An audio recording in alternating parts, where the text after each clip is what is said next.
പരിശുദ്ധ പരമ ദിവ്യകാരുണ്യത്തിന് ആരാധനയും സ്തുതിയും പുകഴ്ചയും ഉണ്ടായിരിക്കട്ടെ. കൈ നെഞ്ചത്ത് വെച്ച് കർത്താവിൻ്റെ സാന്നിധ്യം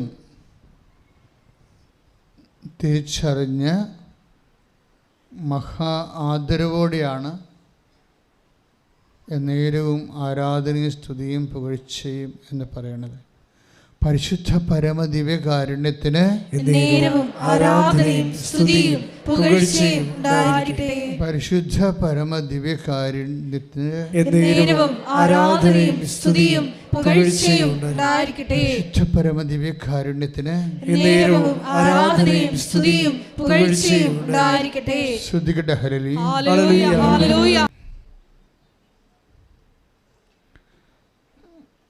ഉടമ്പടി ദൈവസാന്നിധ്യത്തെ ലളിതമായി അല്ലെങ്കിൽ വേഗത്തിൽ സംലഭ്യമാക്കുന്ന ഒരു കൂദാശ അനുകരണമാണെന്ന് പറയാം. സഭയിലെ സക്രമെൻറ്റ്സ് ഉണ്ടാവും, അതുപോലെ തന്നെ കൂദാശ അനുകരണങ്ങളുണ്ടാവും.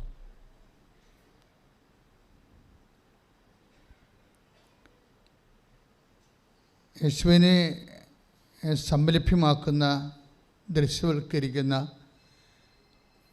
എല്ലാ ആചാര അനുഷ്ഠാന രൂപങ്ങളും രണ്ടായിട്ട് തിരിക്കാം. ഒന്ന് കൂദാശ, രണ്ടാമത് അർത്ഥകൂദാശ. കാണപ്പെടാത്ത ദൈവത്തിൻ്റെ വരപ്രസാദം നമുക്ക് ലഭിക്കാൻ ഈശോമിശിഹ സ്ഥാപിച്ച കാണപ്പെടുന്ന അടയാളമാണ് കൂദാശ. നമുക്കറിയാം. അർത്ഥകൂദാശയും ഏതാണ്ട് അത് തന്നെയാണ്. ഉടമ്പടിയിലും സംഭവിക്കുന്നത് അത് തന്നെയാണ്. കാണപ്പെടാത്ത ദൈവത്തിൻ്റെ വരപ്രസാദം എന്ന് പറഞ്ഞാൽ വ്യത്യസ്തങ്ങളായ വരപ്രസാദമാണ്. അതിൻ്റെ അകത്ത് ഫിസിക്കൽ ബ്ലെസ്സിങ്സ് ഉണ്ട്, സ്പിരിച്വൽ ബ്ലെസ്സിങ്സ് ഉണ്ട്. ഇപ്പം യാക്കോബിന് ദൈവം കൊടുത്തത് ഫിസിക്കാലിറ്റി മെയിൻറ്റെയിൻ ചെയ്യാൻ വേണ്ടി. നമ്മുടെ ശരീരം ഈ ഭൂമിയിലായിരിക്കുമ്പോൾ അത് നിലനിർത്തുകയും വളരുകയും സുരക്ഷിതമായി സൂക്ഷിക്കുകയും ചെയ്യാനുള്ള കുറേ സംവിധാനങ്ങൾ വേണം. ഇത് വേണം, ആഹാരം വേണം, അല്ലേ? ആൾക്കാർ ക്ഷീണിക്കണ കണ്ടു കഴിഞ്ഞാൽ നീ എന്നാ ഒന്നും കഴിക്കണില്ലേ എന്ന് ചോദിക്കൂ, അല്ലേ? അപ്പം ആഹാരം വേണം. പിന്നെന്ത് വേണം? വസ്ത്രം വേണം. കാര്യം പട്ടികൾക്ക് വരെ മനുഷ്യൻ വസ്ത്രം ഇപ്പോൾ തയ്പ്പിച്ച് കൊടുക്കുന്നുണ്ട്, ഇല്ലേ? നമ്മൾ ചില യൂട്യൂബൊക്കെ കാണുമ്പോൾ ചില ആൾക്കാർ അവരുടെ വളർത്തു പട്ടികൾക്ക് വസ്ത്രം തയ്പ്പിച്ചിട്ട് കൊടുക്കും, പൂച്ചകൾക്കൊക്കെ. അപ്പോൾ ഒരു മാന്യതയുടെ പരിവേഷം മൃഗങ്ങൾക്ക് പോലും, അവരുടെ പെറ്റായിട്ടുള്ള മൃഗങ്ങൾക്ക് പോലും ചാർത്തി കൊടുക്കാൻ മനുഷ്യന് ഒരു അഭിവാഞ്ചയുണ്ട്. അപ്പം മാന്യതയുടെ ഒരു പ്രതീകമാണ് വസ്ത്രങ്ങൾ. അത് മനുഷ്യന് അത് അടിസ്ഥാന ആവശ്യമാണ്. പിന്നെ എന്താ? വീട് വേണം, സുരക്ഷിതമായി ജീവിക്കാൻ അടച്ചുറപ്പുള്ള വീട് വേണം. ഇതിനു വേണ്ടിയാണ് നമ്മൾ ജോലിക്ക് വേണ്ടി പ്രാർത്ഥിക്കുന്നത്, അല്ലേ? അത് ബിസിനസ്സായാലും മറ്റു തരത്തിലുള്ള സർവീസ് സെക്ടറായാലും ഈ കാര്യങ്ങൾക്ക് വേണ്ടിയാണ് നമ്മൾ അങ്ങനെയുള്ള ആവശ്യങ്ങളെ അല്ലെങ്കിൽ അവലംബിക്കുന്നത്. നമ്മൾ പഠിക്കുന്നത് അതിനു വേണ്ടിയാണ്. വിദ്യാഭ്യാസം അതോടെ കണക്ട് ചെയ്തിരിക്കുകയാണ്. എന്തിനാണ് പഠിക്കണത്? ജോലി കിട്ടാൻ. ജോലി കിട്ടണത് എന്തിനാ? മാന്യമായിട്ട് ഇവിടെ ജീവിക്കാൻ, അല്ലെങ്കിൽ എല്ലാം ഇൻ്റർകണക്റ്റഡാണ്. അപ്പോൾ നിങ്ങളുടെ എല്ലാ പ്രശ്നങ്ങളെയും മൂന്നായിട്ട് തിരിക്കണം ബൈബിള്. നിങ്ങൾ ഇന്ന് ഉടമ്പടിയിൽ ഉന്നയിക്കുന്ന എല്ലാ വിഷയങ്ങളെയും ബൈബിള് മൂന്നായിട്ട് തിരിക്കുക. അടിസ്ഥാന സൗകര്യങ്ങളും ആത്മീയ ആവശ്യങ്ങളും. ആത്മീയ ആവശ്യമെന്ന് പറയുന്നത് നിത്യത വരെ ദൈവ പൈതലായത് കാരണം നിൻ്റെ ആത്മാവ് ദൈവത്തിൻ്റെ അംശമായി നിന്നിൽ കുടികൊള്ളുന്ന കാരണം ദൈവത്തിൻ്റെ മഹത്വത്തെ ആഗിരണം ചെയ്തുകൊണ്ട് ഉപരിമഹത്വം പ്രാപിച്ച് ദൈവത്തെ അറിഞ്ഞ് സന്തോഷിക്കാനുള്ള നിത്യതയുടെ നിൻ്റെ സാധ്യത കൂടി കണക്കിലെടുത്തുകൊണ്ടാണ് ഉടമ്പടി ദൈവം ക്രമീകരിച്ചിരിക്കുന്നത്.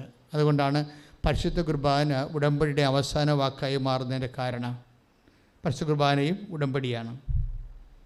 ഉടമ്പടി അല്ലാതെ ദൈവം ഒന്നും ചെയ്യത്തില്ല. കാര്യം ഉടമ്പടിയിൽ മാത്രമേ ദൈവവും നമ്മളും തമ്മിൽ പേഴ്സൺ ടു പേഴ്സൺ ഒരു ബൈലാറ്ററൽ എഗ്രിമെൻറ്റിലേക്ക്, ഒരു റിലേഷനിലേക്കും അത് ശാശ്വതമായ ഒരു ബന്ധത്തിലേക്ക് വരത്തുള്ള. പ്രാർത്ഥിക്കുക, കർത്താവ് ദൈവമേ, ഉടമ്പടി എന്ന ദൈവികമായ സുവിശേഷ വെളിപാട് പദ്ധതിയിലൂടെ ഞാനും നീയും തമ്മിലെ അടുത്തു വരികയും ഒരുമിച്ച് ജീവിക്കുകയും ചെയ്യുന്ന ഈ മഹാസംഭവത്തിന്റെ ഭാഗമാകാൻ എന്നെ വിളിച്ചതിന് അതിന്റെ അനുദിന ജീവിതത്തിന്റെ ഭാഗമാക്കിയ മരിയൻ ഉടമ്പടിയെ ഓർത്തോ അങ്ങേ സ്തുതിക്കുന്നു, അങ്ങേ നന്ദി പറയുന്നു, അങ്ങേ ആരാധിക്കുന്നു. യേശുവേ സ്തോത്രം, യേശുവേ നന്ദി, യേശുവേ ആരാധന. സ്തുതിക്കട്ടെ.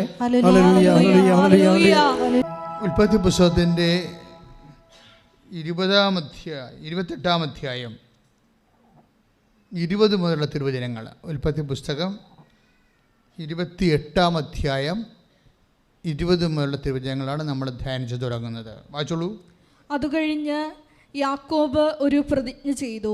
ഉടമ്പടി ചെയ്തു. കേക്കട്ടെ. അത് കഴിഞ്ഞ് യാക്കോബ് ഒരു ഉടമ്പടി ചെയ്തു.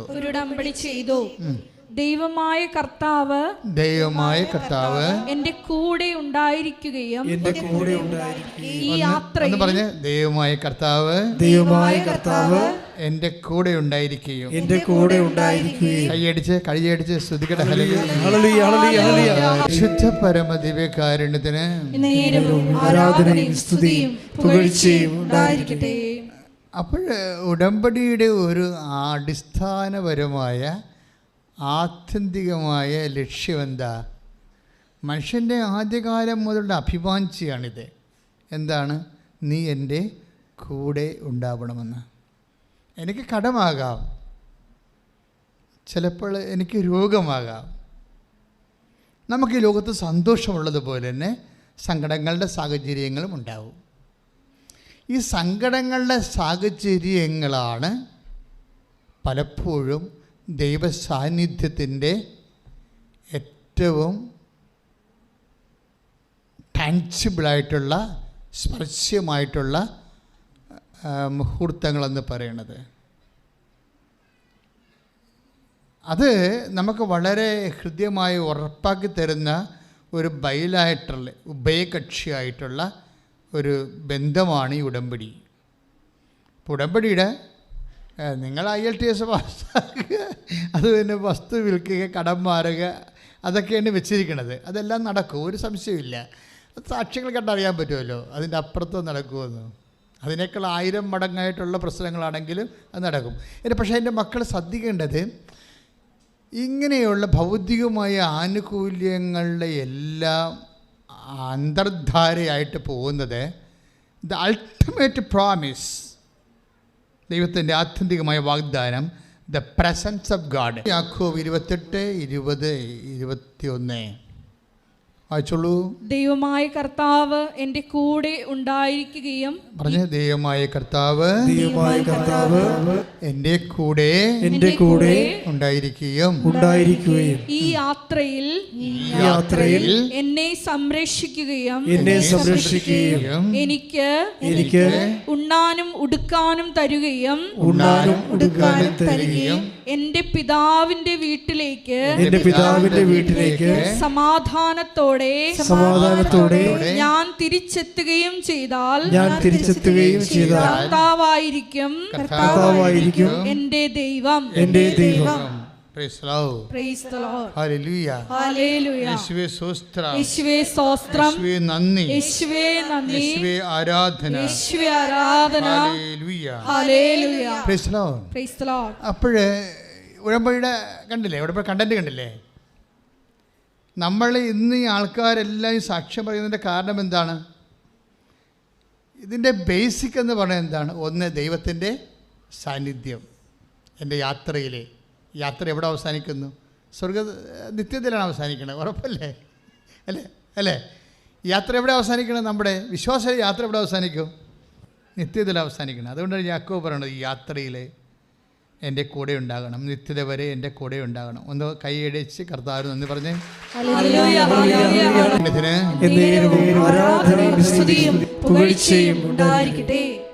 അപ്പോൾ ദൈവത്തിൻ്റെ സാന്നിധ്യം, അതായത് ഉടമ്പടിയാണ് ദൈവസാന്നിധ്യം ഏറ്റവും കൂടുതൽ നമുക്ക് ദൃശ്യവൽക്കരിക്കുന്നത്. നമ്മുടെ പഞ്ചേന്ദ്രിയങ്ങൾക്ക് വരെ അനുഭവവേദ്യമാക്കുന്നത് ദൈവത്തിൻ്റെ സാന്നിധ്യം. ഇപ്പോൾ കഴിഞ്ഞ ദിവസങ്ങളിൽ അമീഷ എന്നും പറഞ്ഞൊരു പെൺകുട്ടി ഒരു സാക്ഷ്യം പറഞ്ഞു. അതുപോലെ അലീഷ എന്നും പറഞ്ഞ് വേറെ രണ്ടും പേരൊക്കെ സെയിമാണ്, വ്യത്യാസം. ആ അമീഷ പറഞ്ഞ സാക്ഷ്യം എന്ന് വെച്ച് കഴിഞ്ഞാൽ ഇവരുടെ മൊബൈൽ കാണാതെ പോയി അല്ലേ. അപ്പോൾ അവർക്ക് ഡൗട്ട് തോന്നി. അപ്പോൾ അവർ ബംഗാളികളുടെ കോളനിയിലേക്ക് പോയെന്നാണ് പറയണത്. അവർക്ക് ഡൗട്ട് തോന്നിയിട്ട് അവരുടെ ആ സാഹചര്യത്തിൻ്റെ സിറ്റുവേഷൻ തെളിവ്. അപ്പോൾ അവിടെ ചെന്നപ്പോൾ അവർക്ക് മുല്ലപ്പൂവിൻ്റെ മണമുണ്ടായിരുന്നു. ആ സാക്ഷ്യം കേട്ടില്ല നിങ്ങൾ? ആ സാക്ഷ്യം കേട്ടപ്പോൾ എനിക്കെന്താ മനസ്സിലായെന്നറിയാവോ? എന്നിട്ട് അവർ പറയുന്ന 400 പേരുണ്ടല്ലോ ഇവിടെ, ആ കോളനിയിൽ 400 പേരുണ്ട്, അതിൽ ആരാണ് എടുത്തതെന്ന് എങ്ങനെ അറിയാം? അതുകൊണ്ട് ഒരു തിരിച്ച് പരേഡ് വെക്കാൻ നോക്കി. അതിൻ്റെ അകത്ത് ഒരു പരിചയമുള്ള ബംഗാളിയെ പിടിച്ചിട്ട് കാര്യങ്ങൾ പറഞ്ഞപ്പോൾ ഇവരാണെന്ന് ചോദിച്ചുകൊണ്ട് ഓരോ ആൾക്കാരെ കൊണ്ടുവന്നു. അപ്പോൾ യഥാർത്ഥ വ്യക്തി വന്നപ്പോൾ വീണ്ടും മുല്ലപ്പൂവിൻ്റെ സ്മെല്ല് വന്നു. അപ്പം നമുക്ക് കേൾക്കുമ്പോൾ സർക്കാസ്റ്റിക്കായിട്ട് തോന്നും. ഇത് സർക്കാസ്റ്റിക്കായിട്ട് തോന്നി, വ്യത്യസ്തമായ കാര്യം. നമ്മുടെ അനുഭവതലത്തിൽ ഇതുവരെ കിട്ടാത്ത പല അനുഭവങ്ങളാണ് ആൾക്കാരുടെ. അവർ ഇതിന് ശരിക്കും ഉടമ്പടി എടുക്കുന്ന ചിലർ 10% ഇൻവെസ്റ്റ് ചെയ്യും അതിൻ്റെ അകത്ത്. എന്നുവെച്ചാൽ അവരെ ഇടം വലം നോക്കാത്ത രീതിയിൽ അതിൽ ഇടം വലം നോക്കുകയെന്ന് വെച്ച് കഴിഞ്ഞാൽ അവർ പറഞ്ഞാൽ കേട്ട് ഇവർ പറഞ്ഞാൽ കേട്ട് അങ്ങനെയൊന്നും പോകാതെ ഉടമ്പടി എടുക്കുമ്പോൾ തന്നെ അവർക്ക് ആന്തരികമായൊരു ബോധ്യം കിട്ടും. അതുകൊണ്ട് ആ ബോധ്യത്തിൽ അവർ ഉറച്ചു നിൽക്കും അതിൻ്റെ അകത്ത്. അപ്പോൾ ചില ആൾക്കാർക്ക് അങ്ങനെ ഒരു ഗുണമുണ്ട്. ചില ആൾക്കാർ ഇവിടെ നിന്ന് ഇറങ്ങി വീട്ടിൽ ചെല്ലുമ്പോൾ നാത്തൂൻ അത് പറഞ്ഞു, അല്ലെങ്കിൽ അയൽവാസി അത് പറഞ്ഞു, അല്ലെങ്കിൽ കൂട്ടുകാരത് പറഞ്ഞു, നിങ്ങൾ ഉടമ്പടിയിൽ ഡൗൺ ആവും. അതാണ് നിങ്ങൾക്ക് പറ്റുന്ന ഒരു അബദ്ധം. അതാണ് അവർ ഇടം വരെ നോക്കും, എന്നിട്ട് മറ്റുള്ളവരുടെ വാക്കിന് ദൈവവാക്കിനേക്കാളും വില കൊടുക്കും. അത് ഒരു അപകടമാണ്, ഡേഞ്ചറസ് ആണത്. നിങ്ങളെപ്പോഴും ശ്രദ്ധിക്കണം. അതായത് ദൈവത്തിൻ്റെ ഒരു പ്രത്യേകത, എത്ര കാലം കഴിഞ്ഞാലും ദൈവം പറഞ്ഞ വാക്കുകളോട് ദൈവം നീതി പുലർത്തിക്കൊണ്ടിരിക്കും. ഇപ്പോൾ ഉദാഹരണത്തിന് നമ്മുടെ ഗലാത്യ ലേഖനം 3:15 വായിച്ച് ശ്രുതികടെ ഹല്ലേലൂയ. ഗലാത്യർ 3:15. സഹോദരരെ, സഹോദരങ്ങളെ, മനുഷ്യ സാധാരണമായ ഒരു ഉദാഹരണം പറഞ്ഞാൽ ഒരുവന്റെ ഉടമ്പടി ഒരിക്കൽ സ്ഥിരീകരിച്ചതിന് ശേഷം ആരും അത് അസാധുവാക്കുകയോ അതിൽ എന്തെങ്കിലും കൂട്ടിച്ചേർക്കുകയോ ചെയ്യാറില്ല. അപ്പോൾ ആദ്യകാലത്തെ ദൈവത്തിൻ്റെ ആദ്യകാലം ഉടമ്പടിയെക്കുറിച്ച് പറഞ്ഞ കാര്യം എന്താണ്? യാക്കോബ് ശ്ലീഹ എന്താ പറഞ്ഞത്? യാക്കോബ് ശ്ലീഹ അല്ല, പഴയ നിയമത്തിലെ യാക്കോബ്, പിതാവായ യാക്കോബ്. അതായത് എനിക്ക് ഉണ്ണാനോ ഉടുക്കാനും എൻ്റെ അപ്പൻ്റെ ഭവനത്തിലേക്ക് തിരിച്ചു പോകാനും ഇടയാക്കിയാൽ, എൻ്റെ യാത്രയെല്ലാം നീ എന്നെ കൂടെ നടന്ന് സംരക്ഷിച്ചാൽ നീ തന്നെയായിരിക്കും എൻ്റെ ദൈവം. അപ്പോൾ യാക്കോബിനോട് ആ ഉടമ്പടി ദൈവം സ്ഥിരീകരിച്ച് കൊടുക്കുന്നുണ്ട്.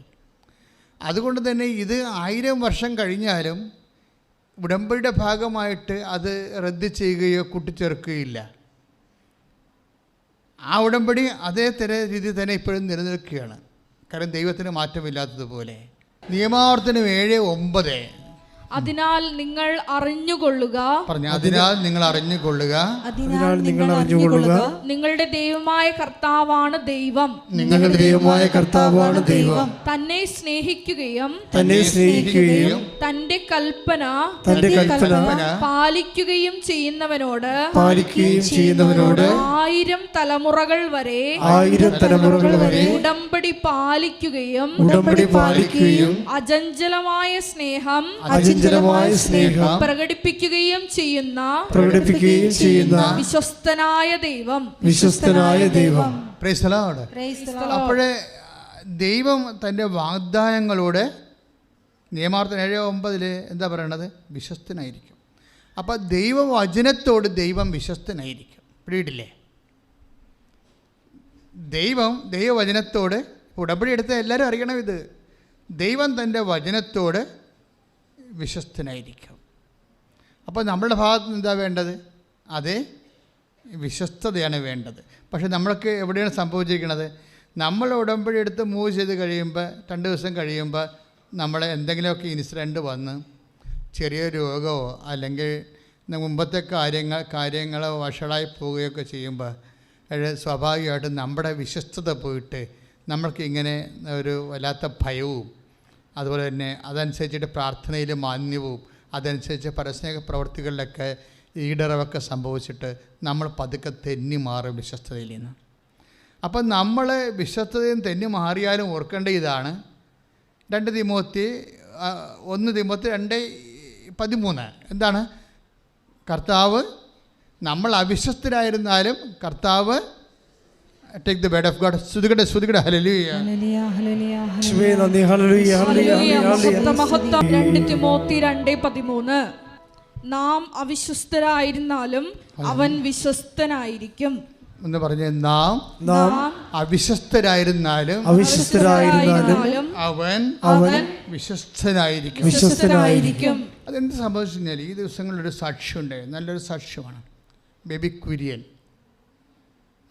കുര്യൻ കാസർഗോഡ്. അപ്പോൾ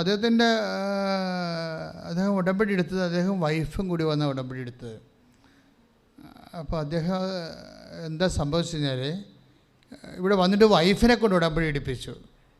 അതിന് അദ്ദേഹം കാരണങ്ങൾ പറയുന്നുണ്ട്. എന്താ കാര്യം? ഞാൻ കച്ചവടക്കാരനാണ്, ഞാൻ ചിലപ്പോൾ കച്ചവടത്തിൽ കള്ളം പറയാതെ കച്ചവടം ചെയ്യാൻ പറ്റത്തില്ല. പാവപ്പെട്ട ശുദ്ധഗതിക്കെല്ലാം പറയുന്നുണ്ട്. ഞാൻ ഡൽഹിയിലെ സാധനം നാട്ടിൽ നിന്ന് സാധനം വാങ്ങിച്ചിട്ട് ഡൽഹിയിൽ നിന്ന് കൊണ്ടുവന്നാണെന്ന് പറയും. അങ്ങനെയൊക്കെ പറയുന്നുണ്ട്. അപ്പോൾ എന്നോട് എഡിറ്റർ ചോദിച്ച് അതൊക്കെ കട്ട് ചെയ്ത് കളയണ്ടേ? ഞാൻ പറഞ്ഞു അയാൾ പറഞ്ഞതല്ലേ, കിടക്കട്ടെ. കാര്യം ആൾക്കാരറിയണ്ടേ? കാര്യം അദ്ദേഹം പറഞ്ഞ സംഭവമല്ലേ അത്. അപ്പോൾ എന്ത് സംഭവിച്ചു കഴിഞ്ഞാൽ അപ്പോൾ അദ്ദേഹം പറഞ്ഞു, അതുകൊണ്ട് എൻ്റെ കുറച്ച് കള്ളത്തരമൊക്കെ ഉള്ള കാരണം ഞാൻ ഉടമ്പടി ചെയ്യുന്നില്ല, അതുകൊണ്ട് വൈഫ് എടുക്കട്ടെന്ന് പറഞ്ഞു. അപ്പോൾ അദ്ദേഹത്തിൻ്റെ പ്രശ്നം എന്താ? അതിൻ്റെ പ്രശ്നം അദ്ദേഹത്തിന് 10 കോടി 15 ലക്ഷം രൂപ കടമുണ്ട്.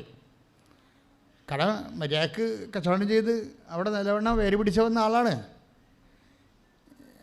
അവിടെ കാസർഗോഡ് ടൗണിൽ തന്നെ അദ്ദേഹത്തിൻ്റെ ഹാർഡ്വെയർ സ്റ്റോർ ഉള്ളതാണ്. നിങ്ങൾ കാസർഗോഡുകാർ ഇവിടെ ഉണ്ടെങ്കിൽ അറിയാൻ പറ്റും ആളോ. അപ്പോൾ അതിന് സാക്ഷ്യപ്പെട്ടിട്ടുണ്ട്. അതെന്താ പ്രോബ്ലം വെച്ച് കഴിഞ്ഞാൽ അദ്ദേഹം പറഞ്ഞത്, ആ ഹാർഡ്വെയർ കട നടത്തുന്നതിൻ്റെ ആ ഒരു പ്രമിസിൽ ഒരു ഇരട്ട കൊലപാതകം നടന്ന്, അത് ഭയങ്കര കേരളത്തിലൊക്കെ ചർച്ച ചെയ്ത കൊലപാതകമാണ്. ഒരു ദിവസം 2 പേരെ കൊന്നു. അപ്പോൾ അതിപ്പോൾ പോലീസിനെ സംബന്ധിച്ചിടത്തോളം വേറെ അങ്ങനെ എന്തെങ്കിലും സംഭവിച്ചു കഴിഞ്ഞാൽ ആൾക്കാരെന്താ ചെയ്യണത്? ആൾക്കാർ അപ്പം തന്നെ ഒരുമാതിരിപ്പെട്ട ആൾക്കാരൊക്കെ രാജ്യം വിട്ടു പോകും. കാര്യം പിടിച്ചാൽ എല്ലാത്തിനും പിടിച്ചാൽ ജയിലിലിടില്ല. യഥാർത്ഥ പ്രതിയെ കിട്ടുന്നവരെ കാണുന്നവരെ പിടിച്ച് അവർ ജയിലിൽ നിറച്ചുകൊണ്ടിരിക്കും. എന്നിട്ടല്ലേ അവരെ തിരഞ്ഞെടുത്ത് തെളിവ് നോക്കി എടുക്കണത്. അപ്പോൾ ഇങ്ങനെ പിടിച്ചുകൊണ്ട് പോയി. അങ്ങനെ അതിനോട് ഒരു ബന്ധമില്ല, പക്ഷെ അങ്ങനെ പിടിച്ചുകൊണ്ട് പോയി ജയിലിലിട്ട്. അപ്പോൾ ഒരു മനുഷ്യന് തകർച്ച തന്നെ വരവ് കണ്ടില്ലേ? എനിക്ക് തോന്നുന്നത് എന്താ മക്കളെ, ഈ ഉടമ്പടിയിലായിരിക്കുമ്പോൾ നമുക്ക് കിട്ടുന്ന ഒരു പ്രത്യേകത പ്രൊട്ടക്ഷൻ ഒരു ഭയങ്കര സംഭവമാണ്. അതായത് യാക്കോബ് പറയുന്ന ആ വാക്കൊന്ന് വായിച്ചിടമനെ 28:20 ദൈവമായ കർത്താവ് എൻ്റെ കൂടെ ഉണ്ടായിരിക്കുകയും ഒന്ന് പറഞ്ഞ ദൈവമായ കർത്താവ് എന്റെ കൂടെ ഉണ്ടായിരിക്കുകയും എന്റെ കൂടെ ഉണ്ടായിരിക്കുകയും ഈ യാത്രയിൽ എന്നെ സംരക്ഷിക്കുകയും ഈ യാത്രയിൽ എന്നെ സംരക്ഷിക്കുകയും എനിക്ക് ഉണ്ണാനും ഉടുക്കാനും തരുകയും എനിക്ക് ഉണ്ണുവാനും ഉടുക്കാനും തരുകയും എന്റെ പിതാവിന്റെ വീട്ടിലേക്ക് എന്റെ പിതാവിന്റെ വീട്ടിലേക്ക് സമാധാനത്തോടെ ഞാൻ തിരിച്ചെത്തുകയും ചെയ്താൽ സമാധാനത്തോടെ തിരിച്ചെത്തുകയും ചെയ്താൽ കർത്താവായിരിക്കും എന്റെ ദൈവം. കർത്താവായിരിക്കും എന്റെ ദൈവം. അപ്പോൾ യാത്രയിൽ കൂടെ ഉണ്ടായാൽ മാത്രം പോരാ, പിന്നെ എന്ത് ചെയ്യണം? സംരക്ഷിക്കണം. ദ പ്രസൻസ് ഓഫ് ഗോഡ് പ്രൊട്ടക്ഷനാണ് നമുക്ക് നൽകണത്. ഉടമ്പടിയുടെ മഹാവാഗ്ദാനങ്ങളിൽ ഒന്നാണ് ദ പ്രസൻസ് ഓഫ് ഗോഡ്. നിങ്ങൾ എപ്പോഴും ചെയ്യണത് വീട്, ജോലി, വിവാഹം, PR, പ്രൊമോഷൻ എന്നൊക്കെ പറഞ്ഞുകൊണ്ട് ഇതിനങ്ങോട്ട് ന്യൂനീകരിച്ച് കളയും. അപ്പോൾ യഥാർത്ഥ മത്സ്യം ചാടിപ്പോവും. മനസ്സിലായില്ലേ? ചെറുമീനെ പിടിക്കാൻ നേരത്ത് വലിയ മീൻ ചാടിപ്പോവും. അതാണ് പല ആൾക്കാർക്ക് സംഭവിച്ചിരിക്കുന്നത് ഉടമ്പടിയിൽ. അപ്പോൾ എൻ്റെ സഹോദരങ്ങൾ വലിയ മീനെ തന്നെ ആദ്യം ടാർഗറ്റ് ചെയ്യണം. ഉടമ്പടി വലിയ മീൻ എന്താ? The presence of God. സാന്നിധ്യവും സംരക്ഷണവും. ഇപ്പോൾ ഈ ചേട്ടായിക്ക് എന്നാ സംഭവിച്ചത്? ബേബി കുര്യൻ എന്താ സംഭവിച്ചത്? സംരക്ഷണം പോയി ഇല്ലേ? കണ്ടവൻ്റെ അതുകൊണ്ട് വേറെ കൊലപാതകത്തിന് ഈ മനുഷ്യൻ ജയിലിൽ പോയി. അതൊരു സംരക്ഷണം പോയെന്നർത്ഥം. അപ്പോൾ സംരക്ഷണം ഒരു ഭയങ്കര സീരിയസ് വിഷയമാണ്. നിങ്ങൾ ദൈവത്തോട് പ്രാർത്ഥിക്കുന്നത് യാക്കോബിൻ്റെ പ്രാർത്ഥന തന്നെയാണ് മെച്ചം. എന്നെ സംരക്ഷിക്കണമെന്ന് പറഞ്ഞില്ലേ? ഞാൻ ഒറ്റയാണ്, എന്നെ സംരക്ഷിക്കണം ഈ യാത്രയിൽ. ഒന്ന് പറഞ്ഞേ, എന്നെ സംരക്ഷിക്കണമേ, എന്നെ സംരക്ഷിക്കണമേ, എൻ്റെ ഉടമ്പടിയുടെ ദൈവമേ, എൻ്റെ ഉടമ്പടിയുടെ ദൈവമേ, എൻ്റെ അമ്മയായ പരിശുദ്ധ മറിയത്തിൻ്റെ മാധ്യസ്ഥത്തിലെ ഞാൻ പ്രാർത്ഥിക്കുന്നു. എൻ്റെയും എൻ്റെ ജീവിത സാഹചര്യങ്ങളെയും എൻ്റെ കുഞ്ഞുങ്ങളെയും എൻ്റെ കൂടപ്പിറപ്പുകളെയും സംരക്ഷിക്കണമേ ദൈവമേ. ശ്രുതികട ഹല്ലേലൂയ. പരമദിവ്യകാരുണ്യത്തിന്. അപ്പോൾ ഈ സംരക്ഷണം നഷ്ടപ്പെട്ടു എന്നുള്ളതാണ് വേറെ വഴിയെ പോയ കൊലപാതകത്തിന് അദ്ദേഹം പ്രതിയാവുകയും ജയിലിൽ പോവുകയും ചെയ്യുന്നതിൻ്റെ ഒരു കാരണം. ഇത് നമ്മൾ വല്ലതും ചെയ്ത കാര്യമാണ്. വല്ലവരും ചെയ്ത കാര്യത്തിന് നമ്മൾ പ്രതികളായി ജയിലിൽ പോകുമ്പോൾ that means we lost our protection.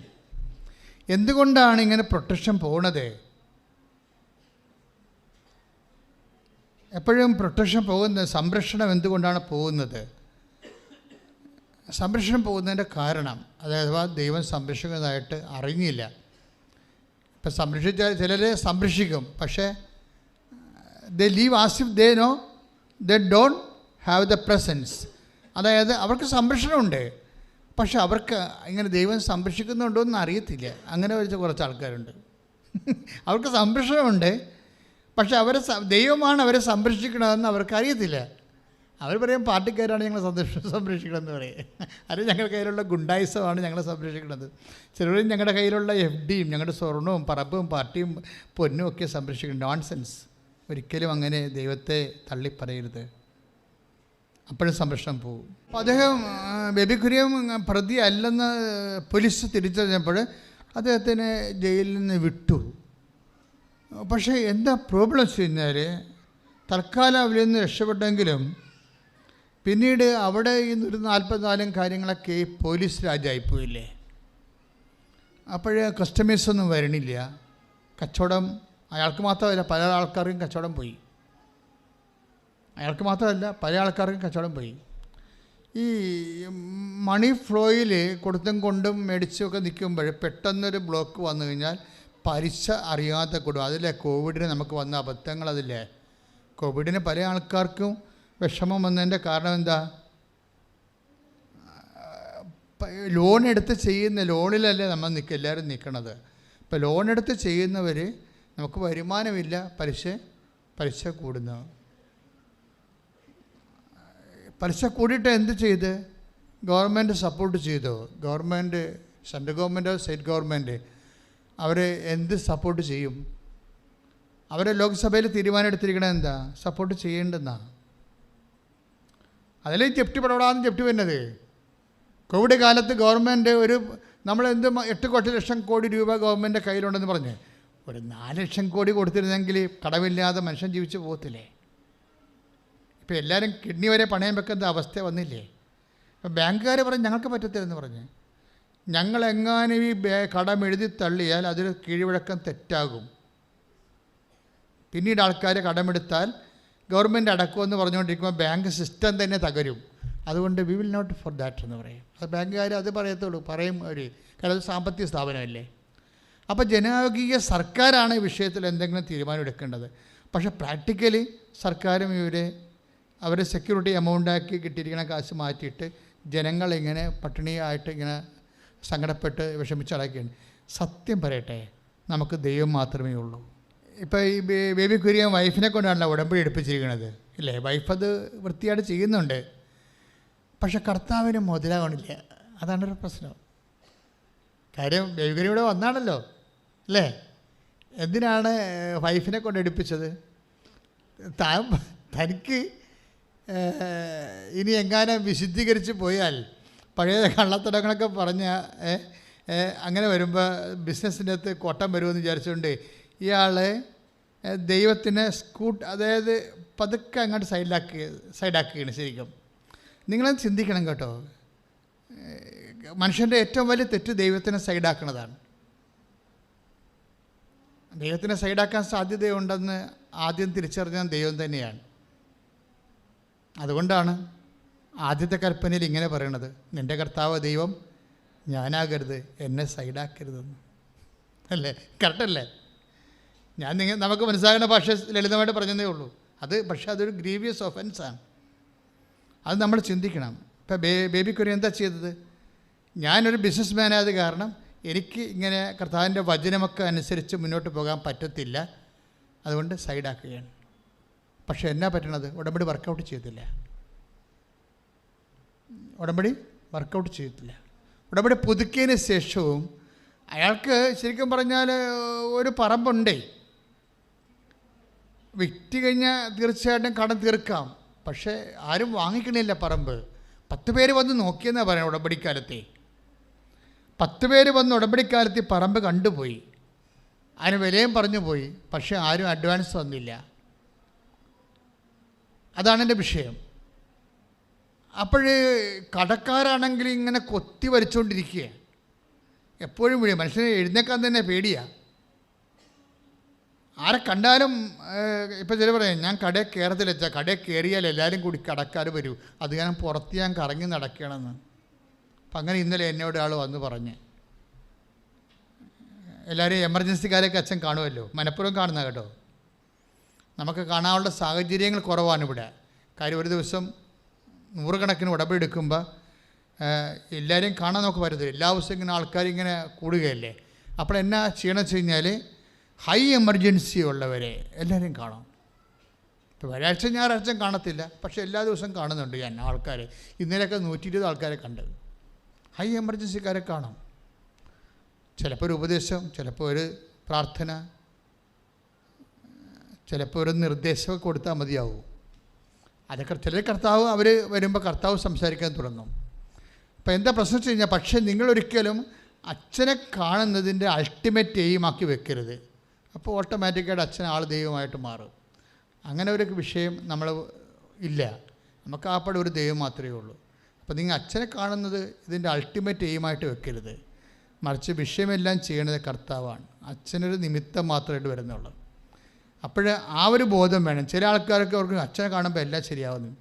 അങ്ങനെ നിങ്ങൾ ചിന്തിച്ചാൽ തന്നെ ഉടമ്പടി വർക്കൗട്ട് ചെയ്യത്തില്ല.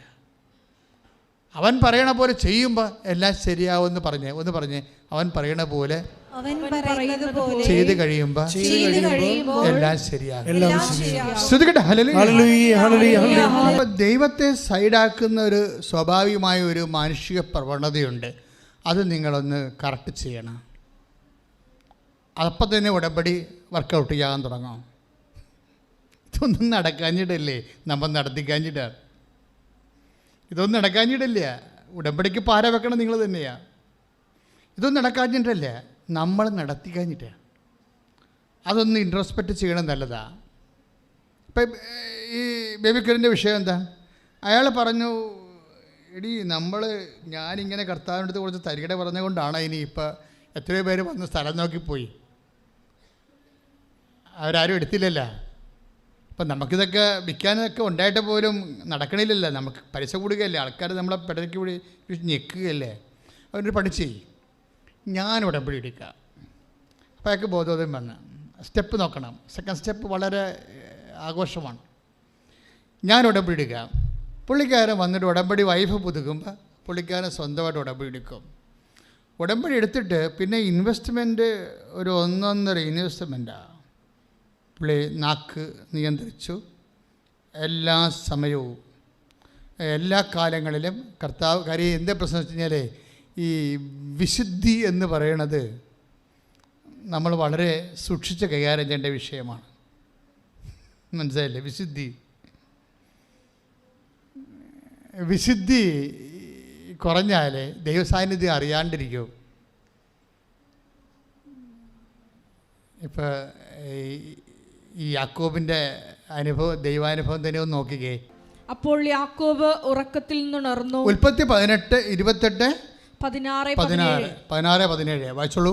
അപ്പോൾ യാക്കോബ് ഉറക്കത്തിൽ നിന്നുണർന്നു. ഒന്ന് പറഞ്ഞേ. അപ്പോൾ യാക്കോബ് ഉറക്കത്തിൽ നിന്ന് ഉണർന്നു. അവൻ പറഞ്ഞു തീർച്ചയായും കർത്താവ് ഈ സ്ഥലത്തുണ്ട്, എന്നാൽ ഞാനതറിഞ്ഞില്ല. അതാണ് സംഭവം. ദൈവം നിന്റെ വീട്ടിലുണ്ടായാലും ചിലപ്പോൾ അറിയത്തില്ല.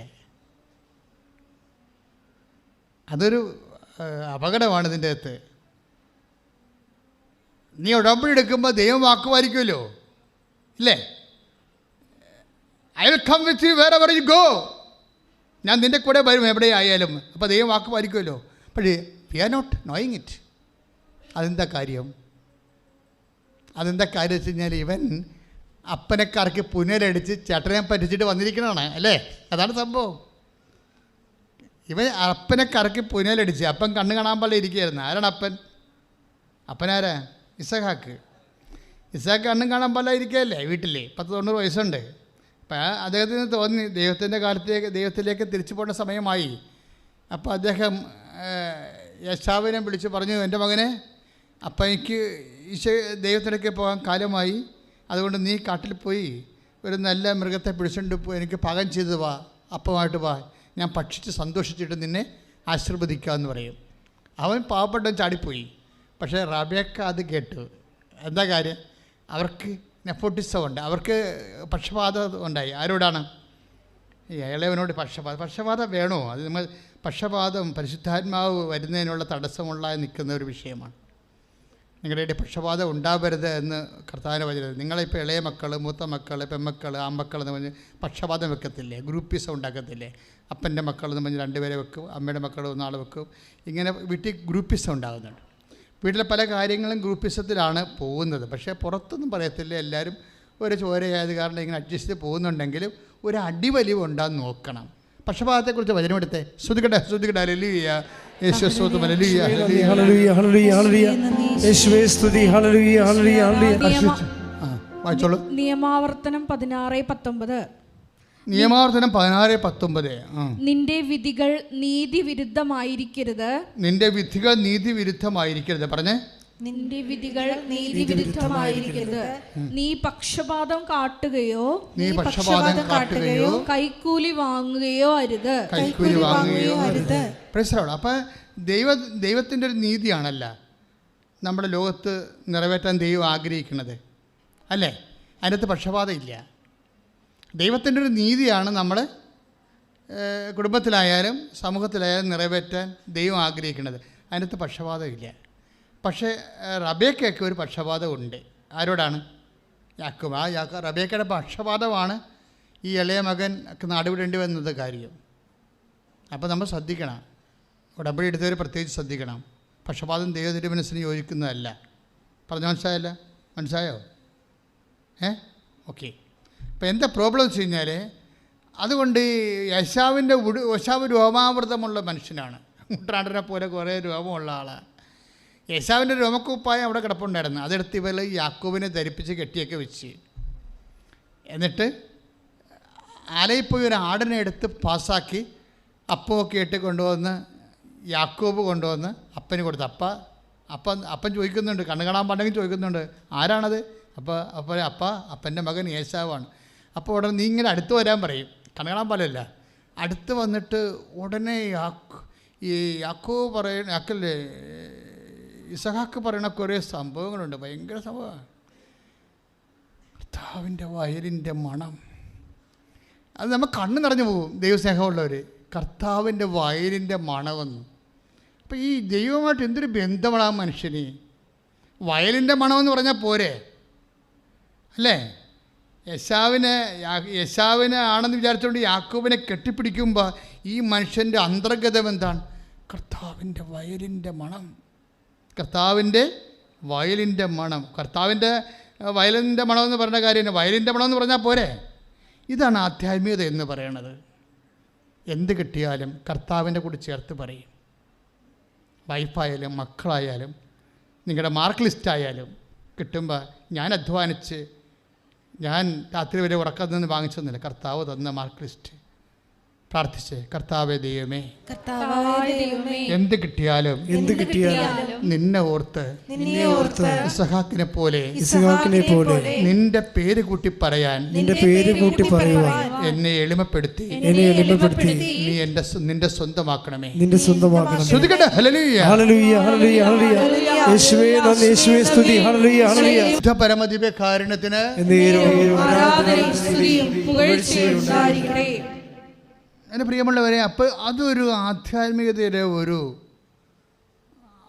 ആന്തരിക ബന്ധത്തിൻ്റെ ഒരു സൂചനയാണ്, ആത്മബന്ധത്തിൻ്റെ ഒരു സൂചനയാണ്. എന്ത് കിട്ടിയാലും കർത്താവിനെയും ചേർത്ത് പറയുന്നത്. പക്ഷേ അവസാനം യാക്കോബ് പറ്റിച്ച് അപ്പനെ, കണ്ണു കാണാൻ പാടില്ലാത്ത അപ്പനെ പറ്റിച്ചു. ഈ അപ്പന്മാരൊക്കെ പറ്റിച്ച അവളുടെ കുഴപ്പം എന്താണെന്നറിയാം? കുഴപ്പം വർഷങ്ങളിൽ ഈ ദൈവം വാക്ക് പാലിക്കുന്ന പോലെ തന്നെയാണ്. ദൈവം 1000 തലമുറ വരെ അനുഗ്രഹിക്കുമെന്ന് പറഞ്ഞില്ലേ? അത് തന്നെയാണ്. നമ്മൾ വല്ല തരികിടയും കാണിച്ചാൽ 1000 കൊല്ലം വരെ അത് ഓർത്തിരിക്കുകയും ചെയ്യും. വെറുതെ എന്തിനാ പണി മേടിക്കണേ? ഈ യാക്കോബ് യശാവിൻ്റെ അനുഗ്രഹമല്ല അടിച്ചു മാറ്റിയത്, അത് കാപട്യമല്ലേ കാണിച്ചത്?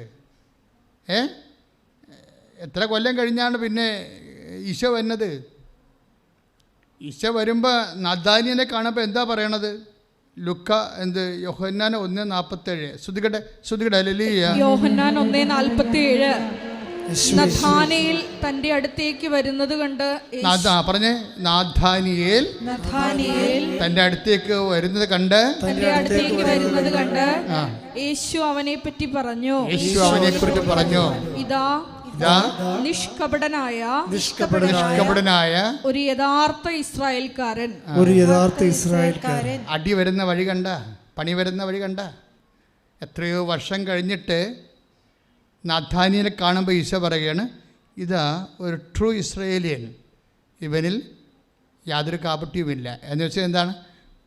പഴയ യാക്കോബ്, പഴയ ഇസ്രായേൽ കാപട്യം പിടിച്ചവനായിരുന്നെന്ന്. ദൈവം മറക്കാത്ത കണ്ട. ക്ലിയർ അല്ലേ? ദൈവം മറക്കണില്ല എന്നുള്ളത് ആണ് വിഷയം. ഇത് വിശുദ്ധിയുമായിട്ട് ബന്ധപ്പെട്ട കാര്യമാണ്. നിങ്ങളിപ്പോൾ പഴയ കാലങ്ങളിൽ ഞാൻ കുമ്പസാരിക്കാതെ നിങ്ങൾ പറയുമ്പോൾ നിങ്ങൾ പുതിയ കാര്യങ്ങളൊക്കെ അടിച്ചു കയറ്റി കൊടുക്കുക കമ്പ്യൂട്ടർ വല്ല കഥയുണ്ടാ? പണ്ടത്തെ കാര്യമൊക്കെ ഒന്ന് ഓർക്കണേ. ദൈവത്തിൻ്റെ ഓർമ്മയെന്ന് പോലും എടുത്തു കളയാൻ പറ്റുന്ന രീതിയിൽ ആത്മാവിലെ അനുതാപത്തിന് കണ്ണുനീര് തരാൻ പ്രാർത്ഥിക്കുക. പഴയകാല പാപങ്ങളാണെങ്കിലും വ്യർത്ഥുപേക്ഷിക്കാതിരിക്കുകയോ ഏറ്റുപറയാതിരിക്കുകയോ ചെയ്യുന്നുണ്ടെങ്കിൽ ഈ അടുത്ത കുമ്പസാരത്തിൽ എൻ്റെ സഹോദരങ്ങൾ അത് ഏറ്റുപറയണം. അപ്പം നിങ്ങൾ ചോദിക്കൂ, വി ആർ നോട്ട് കാത്തലിക്സ്, ഞങ്ങൾ എന്ത് ചെയ്യുമെന്ന് ചോദിച്ചാൽ പൗലോസ് അപ്പോസ്തലൻ പറയുന്നുണ്ട്, മനസ്സാക്ഷി എടുത്തേ നിയമം നൽകപ്പെടാതിരിക്കെ മനസ്സാക്ഷി തന്നെയാണ് അവർക്ക് ദൈവത്തിൻ്റെ സ്വരമെന്ന്. ശ്രുതികട്ടെ ഹല്ലേലൂയ. വിശുദ്ധ പരമദിവ്യകാരുണ്യത്തിന് അപ്പോൾ മനുഷ്യൻ്റെ മനസ്സാക്ഷി ദൈവത്തിൻ്റെ വചനം നിക്ഷേപിച്ചിട്ടുണ്ടോ എന്നുള്ളതാണ് കർത്താവിൻ്റെ വെളിപ്പാട്, വചനത്തിൻ്റെ വെളിപ്പാട്. അതനുസരിച്ച് കഴിഞ്ഞ കാല പാപങ്ങളെ ഓർത്ത് നിങ്ങൾക്ക് അനുതാപം ഉണ്ടാകണം. ഉടമ്പടി എല്ലാവരും എടുക്കുന്നുണ്ടല്ലോ. അപ്പോൾ ഉടമ്പടി എടുക്കുമ്പോൾ ഉണ്ടാകുന്നൊരു ഗുണം, ഇപ്പോൾ ഉടമ്പടിയിൽ ഇപ്പം തന്നെ ഇന്നലെ ഒരു ഡോക്ടർ ഒരു സാക്ഷ്യം ഇട്ടിട്ടില്ലേ, ഗവൺമെൻറ് സർവീസിലുള്ളൊരു ഡോക്ടർ സാക്ഷ്യം ഇട്ടിട്ടുണ്ട്. സാക്ഷ്യവിശേഷം ഞാൻ പറയുന്നില്ല, നിങ്ങൾ നോക്കിയാൽ മതി. പക്ഷേ അവർ എന്താ പറയണത്, അവരതിൽ അവരുടെ വിശ്വാസം വിശുദ്ധി ഇൻവെസ്റ്റ് ചെയ്തപ്പോൾ അവിടെ ജീവിതത്തിൻ്റെ എല്ലാ തടസ്സങ്ങളെയും മാറ്റിക്കൊണ്ട്. അതുപോലെ അതാണ് ഉടമ്പടിയിൽ ഇപ്പോൾ നിങ്ങൾ പണ്ട് ഒരു അബോർഷൻ സംഭവിച്ച ആളാണെന്ന് വിചാരിച്ചോ, അത് പണ്ടത്തെ കാര്യമല്ലേ, അപ്പം അത്ര ഓർത്തില്ല എന്ന് നിങ്ങൾ എഴുതി തള്ളണ്ട. ദൈവം എഴുതി തള്ളിയാൽ മതി, സ്വന്തമായിട്ട് എഴുതി തള്ളാൻ നിൽക്കണ്ട. ഇല്ലേ? സ്വന്തമായിട്ട് നമുക്ക് എഴുതാൻ തള്ളാൻ പറ്റുമോ? ഇല്ല, നമുക്ക് അനുദപിക്കാൻ പറ്റും. ബേബി കുര്യൻ്റെ സാക്ഷ്യമാണ് നമ്മളിപ്പോൾ വിചാരണ ചെയ്തുകൊണ്ടിരിക്കുന്നത്. ബേബി കുര്യൻ എന്താ ചെയ്തിരിക്കണത്? കഴിഞ്ഞകാല പാപങ്ങളെ ഓർത്ത് അനുദപിക്കുകയും ശിഷ്ടജീവിതം അയാൾ കർത്താവിൻ്റെ വചനത്തിന് അനുപേക്ഷണമായിട്ട് പുനഃക്രമീകരിക്കുകയും ചെയ്തുകൊണ്ട് സത്യസന്ധമായിട്ട് ഉടമ്പടി മുന്നേറ്റം നടത്തുകയാണ്. എന്ത് ചെയ്യും? ഇങ്ങനെ നമ്മൾ സത്യസന്ധമായിട്ട് നഷ്ടം വന്നാലും ശരി, സത്യസന്ധമായിട്ട് ദൈവത്തിൻ്റെ വാക്ക് പാലിച്ച് ആ ഉടമ്പടി പ്രോഗ്രസ് ചെയ്ത് കഴിഞ്ഞാൽ എവിടുന്നൊക്കെ നമുക്ക് സഹായം വരുമെന്ന് ഒരു പിടിയില്ല. എന്താ കാര്യം കഴിഞ്ഞാൽ, പെട്ടെന്ന് ഈ മനുഷ്യൻ ഇതുപോലെ ഒരു ഉടമ്പടി ആരാധന കൂടിക്കൊണ്ടിരിക്കുകയാണ്. ഉടമ്പടി ആരാധന കൂടിക്കൊണ്ടിരിക്കുമ്പോൾ ഞാനിതുപോലെ സാക്ഷ്യവിചാരണ എല്ലാ സമയത്തും നടത്തുമല്ലോ. എനിക്ക് അഭിഷേകമുള്ള സാക്ഷ്യങ്ങളെ നമുക്ക് അറിവുള്ള സാക്ഷ്യങ്ങളുണ്ടാകും, അഭിഷേകമുള്ള സാക്ഷ്യങ്ങളുണ്ടാകും. അപ്പോൾ അഭിഷേകമുള്ള സാക്ഷ്യങ്ങൾ എന്നെ തോണ്ടും. ഈ കുഞ്ഞുങ്ങൾ അമ്മയെ തോണ്ടണ പോലെ തോണ്ടും ഇങ്ങനെ വന്ന്. അപ്പോൾ അഭിഷേകമുള്ള സാക്ഷ്യങ്ങൾ അറിയാൻ പറ്റും. അപ്പോൾ അഭിഷേകമുള്ള സാക്ഷ്യങ്ങൾ ഞാൻ വീണ്ടും എടുത്ത് പ്രാർത്ഥിച്ചിട്ട് നിങ്ങൾക്ക് മനസ്സിലാകുന്ന രീതി ഞാൻ റീസെറ്റ് ചെയ്ത് തരും. അപ്പോൾ യോഗ്യൻ്റെ സാക്ഷ്യം, ഇയാൾ സ്വന്തമായിട്ട് ഉടമ്പടി എടുത്ത് കർത്താവിൻ്റെ വചനത്തെ അനപേക്ഷമായിട്ട് ജീവിതം പുനഃക്രമീകരിച്ച് കഴിഞ്ഞപ്പോൾ ദൈവം ഓൺലൈനിലായി. അപ്പോൾ യാക്കോബിൻ്റെ പ്രശ്നം എന്താണ്?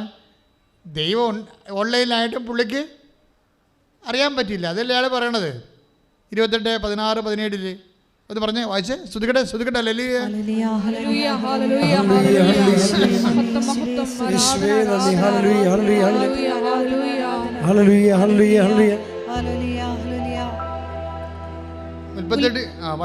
ഉൽപ്പത്തി 28:16. അവൻ പറഞ്ഞു, തീർച്ചയായും കർത്താവ് ഈ സ്ഥലത്തുണ്ട്, എന്നാൽ ഞാൻ അതറിഞ്ഞില്ല. അതാണ് പ്രശ്നം. രണ്ടും രണ്ട് കേസായി മാറുകയാണ്. കർത്താവ് ഉണ്ട്, പക്ഷേ it is not known to me, it is not experienced me. കർത്താവ് ഉണ്ട്, എൻ്റെ കുടുംബത്തിലുണ്ട്, പക്ഷെ ഞാനത് അറിയുന്നില്ല. അതാണ് പ്രശ്നം. എന്തുകൊണ്ടാണ് അറിയാത്തത്? കയ്യിരിപ്പ് കൊണ്ടാണേ. അയാൾ ആ അന്ധനായ അപ്പനെയും പറ്റിച്ചു, ചേട്ടൻ്റെ സ്വത്ത് അടിച്ചു മാറ്റി. അല്ല, ഇയാൾ അവിടെ നിന്ന് ഓടാൻ കാര്യം എന്താ? എല്ലാം നഷ്ടപ്പെട്ട് കഴിഞ്ഞപ്പോൾ അപ്പനോട് ഏശാവ് കെഞ്ചനുണ്ട്, അപ്പാ ഒരു വരം പോലും ഇല്ല അപ്പാ അത് ചോദിക്കുന്നുണ്ട്. അപ്പം ഒന്നുമില്ല, എല്ലാം കൊണ്ടുപോയെന്ന്. അപ്പോൾ ഇവനിങ്ങനെ ചിരിക്കും, ഇങ്ങനെ അട്ടഹസിച്ച്. അത് സാറാ കേൾക്കും, അല്ല റബേക്ക കേൾക്കും. അപ്പാന്ന് ചോദിച്ചിട്ട് അവൻ കണ്ണീരടിച്ച് ചോദിക്കണം, അപ്പാ ഒരു വരം പോലും ഇല്ല എന്ന് ചോദിക്കും. അപ്പോൾ ഇസാക്ക് പറയും, ഒരു വരം പോലും ഇല്ല മോനെ, എല്ലാം അവൻ കൊണ്ടുപോയെന്ന് പറയും. അപ്പം കരച്ചിൽ മാറ്റിയിട്ട് ഇവൻ അട്ടഹസിക്കും, എന്നിട്ട് ഇവൻ ചിരിക്കും. ആര് ചിരിക്കും? യേശാവ് ചിരിക്കും. യേശാവിൻ്റെ ചിരി റബേക്ക കേൾക്കും. എന്താ അവൻ ചിരിക്കാൻ കാര്യം? അവനെ കൊല്ലാമെന്ന് ഓർത്തപ്പോൾ അവന് സന്തോഷമായിരുന്നു. മനസ്സിലായില്ലേ? അവനെ ഒരു വരം പോലും ഇല്ലാതെ എന്നെ പറ്റിച്ചവനെ ഇന്ന് വൈകുന്നേരത്തോളം ഞാൻ കൊല്ലും എന്ന് പറഞ്ഞിട്ടാണ് അവൻ ചിരിക്കുന്നത്. കാര്യങ്ങൾ ബൈബിളിൻ്റെ പോക്ക് കണ്ട. ഇത് കേട്ടപ്പോൾ തന്നെ റബേക്ക കൈയോടെ യാക്കോബിനോട് പറഞ്ഞു, മകനെ ജീവനും കൊണ്ട് പോയിക്കോ, ഇവിടെ നിൽക്കാൻ പറ്റത്തില്ല പറയാം, അവൻ കൊന്നുകളയെന്ന് പറയും. ഇന്ന് രാത്രി നിന്നെ തട്ടുമെന്നാണ് പറഞ്ഞിരിക്കുന്നത്. അങ്ങനെ ഓടിപ്പോണ പാർട്ടിയാണ്. അപ്പനെയും പറ്റിച്ച് ചേട്ടനെയും പറ്റിച്ച് വീട്ടിൽ നിന്ന് ഓടിപ്പോകുമ്പോൾ അതുകൊണ്ടാണ്. പക്ഷെ അങ്ങനെ ഓടിപ്പോകുന്നുണ്ടെങ്കിലും ദൈവം ഇവൻ്റെ കൂടെ പോകുന്നുണ്ട്. ദൈവത്തിരെ നീ ഓർക്കുക, നീ അശുദ്ധനായിരുന്നാലും അശുദ്ധിയായിരുന്നാലും നിൻ്റെ ദൈവം നിന്നെ കൈവിടാത്ത, നിൻ്റെ കൂടെ വരണ ഏത് സാഹചര്യത്തിലും നിന്നെ രക്ഷിക്കാനൊരു പഴുത് കണ്ടാൽ നിന്നെ കോരിയെടുക്കുന്ന ദൈവത്തിൻ്റെ മുമ്പിൽ കൈയിടിച്ചുകൊണ്ട് ശ്രുതികട ലലിയ ശുദ്ധ പരമ ദിവ്യകാരുണ്യത്തിന് എൻ്റെ മക്കളെ, ദൈവത്തോട് സ്നേഹം ഇതുപോലെ കൂടിയാൽ തന്നെ യു വിൽ ബി ബ്ലെസ്ഡ്. നമുക്ക് ബ്ലെസ്സിങ്സിൻ്റെ ഫോർമുല എന്താ? അല്ലെങ്കിൽ നമ്മൾ അനുഗ്രഹത്തിൻ്റെ ഫോർമുല എന്താ? എന്ത് ലഭിക്കുമ്പോഴാണ് നമുക്ക് അനുഗ്രഹം കിട്ടണത്? എന്ത് കൂടുമ്പോഴാണ് നമുക്ക് അനുഗ്രഹം കിട്ടണത്, അല്ലെ കൃപ കിട്ടണത്? It is love of God, much more than that. പിന്നെ എന്താ ഉള്ളത്? Faith of God. 1 Timothy 1:14. ശ്രുതികട ശ്രുതികട ലലിയ 1 Timothy 1:14. കർത്താവിന്റെ കൃപ യേശുക്രിസ്തുവിലുള്ള വിശ്വാസത്തോടും സ്നേഹത്തോടുമൊപ്പം എന്നിലേക്ക് കവിഞ്ഞൊഴുകി. ഇതാണ് 1 തിമോത്തി 1:14. ഒന്നുകൂടി പറഞ്ഞേ. കർത്താവിന്റെ കൃപ അവിടുത്തോടുള്ള സ്നേഹത്തോടും വിശ്വാസത്തോടും ഒപ്പം എന്നിലേക്ക് കവിഞ്ഞൊഴുകി. അപ്പൊ ദൈവാന്റെ അനുഗ്രഹം വരുന്ന വഴി എന്താണ്? ദൈവസ്നേഹം തന്നെയാണ്, അല്ലേ? ദൈവസ്നേഹം തന്നെയാണ്. അതുകൊണ്ട് അത് ആ ഫോർമാറ്റ് മാറത്തില്ലേ? ഇപ്പോൾ 13:35. അതുപോലെ എന്നെ സ്നേഹിക്കുന്നവൻ എൻ്റെ കൽപ്പനകൾ പാലിക്കും. 14:23. എന്നെ സ്നേഹിക്കുന്നവൻ എന്റെ വചനം പാലിക്കും. അപ്പോൾ എന്റെ പിതാവ് അവനെ സ്നേഹിക്കുകയും ഞങ്ങൾ അവന്റെ അടുത്ത് വന്ന് അവനിൽ വാസമുറപ്പിക്കുകയും ചെയ്യും. This is presence of God. ഇതാണ് സാന്നിധ്യം. ഉടമ്പടിയുടെ പക്ക ഫോർമാറ്റ് എന്താണ്? അതായത് 14:23. എന്നെ സ്നേഹിക്കുന്നവൻ എൻ്റെ കൽപ്പന പാലിക്കും.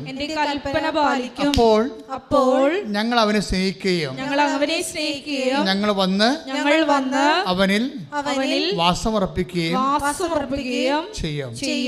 അപ്പൊ ദൈവത്തിൻ്റെ വചനം നിറവേറ്റുകയാണ് ഉടമ്പടി ചെയ്യണത്. അപ്പൊ ദൈവത്തിൻ്റെ വചനം നിറവേറ്റണമെങ്കിൽ നമുക്ക് എന്താ വേണ്ടത്? ദൈവത്തോടുള്ള സ്നേഹം വേണം.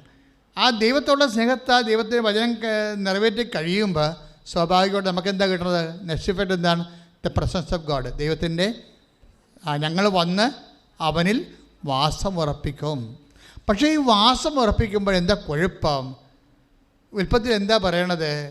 28:16 കർത്താവിൻ്റെ സ്ഥലമാണിത്, കർത്താവ് ഇവിടെ ഉണ്ട്, പക്ഷേ it is not known to me. എനിക്കത് മനസ്സിലായില്ല. പാപത്തിൻ്റെ ഒരു അവസ്ഥ കണ്ടില്ലേ? പാപാവസ്ഥയിലാണെങ്കിൽ ദൈവസാന്നിധ്യം ഉണ്ടെങ്കിൽ നമുക്കത് മനസ്സിലാകണം നിർബന്ധമില്ല. അതുകൊണ്ടാണ് ഉടമ്പടിയിൽ കുമ്പസാരിക്കണമെന്നൊക്കെ പറഞ്ഞതിൻ്റെ കാര്യം, പാപം ഉപേക്ഷിക്കണമെന്ന് പറഞ്ഞതിൻ്റെ കാരണം അതാണ്. മനസ്സിലായില്ലേ? കർത്താവ് ഉണ്ടായാൽ മാത്രം പോരാ, പിന്നെ എന്ത് ചെയ്യണം? നമുക്കത് അനുഭവവേദ്യമാകണം. കാര്യം ഉടമ്പടിയാണ് പ്രസൻസിൻ്റെ. പ്രസൻസിൻ്റെ ഒരു സാക്ഷ്യം ഉണ്ടായില്ലേ? അലീഷയുടെ സാക്ഷ്യം. അലീഷയുടെ പ്രശ്നം എന്താ? അലീഷയ്ക്ക് തലകുത്തി മറിഞ്ഞിട്ട് പോലും അവൾക്ക് വിസ പ്രോസസ്സിങ് നടക്കണില്ല. അപ്പോൾ അപ്പനും അമ്മയും എല്ലാവരും ഉടമ്പടി എടുത്തിട്ടുണ്ട്. ഒരു വീട്ടിൽ ഒരാൾക്ക് ഉടമ്പടി എടുക്കാൻ പറ്റത്തുള്ളൂ. പക്ഷേ ആദ്യം അപ്പനും അമ്മയാണ് എടുത്തെന്ന് തോന്നുന്നത്. അതിനുശേഷം അലീഷ ഒരു പ്രൈവറ്റ് വിഷയം അവളുടേതായിട്ട് മാത്രം വന്നപ്പോൾ അവളും കൂടി ഉടമ്പടി എടുത്തിട്ട് ഇവർ ഉടമ്പടി ടൈറ്റായിട്ട് പ്രാർത്ഥിക്കുകയാണ്. പ്രാർത്ഥനയും അതുപോലെ തന്നെ എല്ലാ കാര്യങ്ങളും സുവിശേഷം അറിയിക്കുന്നുണ്ട്. അതുപോലെ തന്നെ ഭക്ഷണമില്ലാത്ത ഭക്ഷണം കൊടുക്കുന്നു, വസ്ത്രമില്ലാത്ത വസ്ത്രം കൊടുക്കുന്നുണ്ട്. എല്ലാം കൃത്യമായിട്ട് ചെയ്തുകൊണ്ട് പോകുമ്പോൾ അലീഷ ഈശോയോട് അമ്മയോട് പറയും, അമ്മ ഉടമ്പടി അമ്മ തന്നെ പോകണം, സഞ്ചാരി മാതാവാണ്, അമ്മ തന്നെ പോയി എൻ്റെ വിസ സ്റ്റാമ്പ് ചെയ്യണം. അമ്മ സ്റ്റാമ്പ് ചെയ്യുമ്പോൾ എനിക്കിവിടെ കാനഡയിൽ അമ്മ എൻ്റെ വിസ സ്റ്റാമ്പ് ചെയ്യുമ്പോൾ എനിക്കിവിടെ ഇരുന്ന് അറിയണം. അതാണ് പ്രശ്നം. അപ്പോൾ ഉടനെ ഇവളിപ്പോൾ ഒരു 2-3 ദിവസം കഴിഞ്ഞപ്പോൾ ഇവിടെ പെട്ടെന്ന് വിളിച്ച് പറയും, അമ്മയോട് പറയും എൻ്റെ വിസ സ്റ്റാമ്പ് ചെയ്ത്, എൻ്റെ വിസ സ്റ്റാമ്പ് ചെയ്ത്. അപ്പോൾ പറഞ്ഞ് നിനക്കെങ്ങനെ അറിയാം? മുല്ലപ്പൂവിൻ്റെ മണം വന്നെന്ന്. സാധാരണ അതാണ് വിഷയം. പറഞ്ഞ മനസ്സിലായില്ലേ? എനിക്ക് അമ്മ എനിക്ക് സൈൻ തന്നിട്ടുണ്ട്, ഇപ്പോൾ എനിക്ക് മുല്ലപ്പൂവിൻ്റെ സ്മെല്ല് വന്നു. അതിൻ്റെ അർത്ഥം എന്താണ്? അമ്മ എൻ്റെ വിസ ഞാൻ പറഞ്ഞ പോലെ സ്റ്റാമ്പ് ചെയ്തിട്ടുണ്ട്.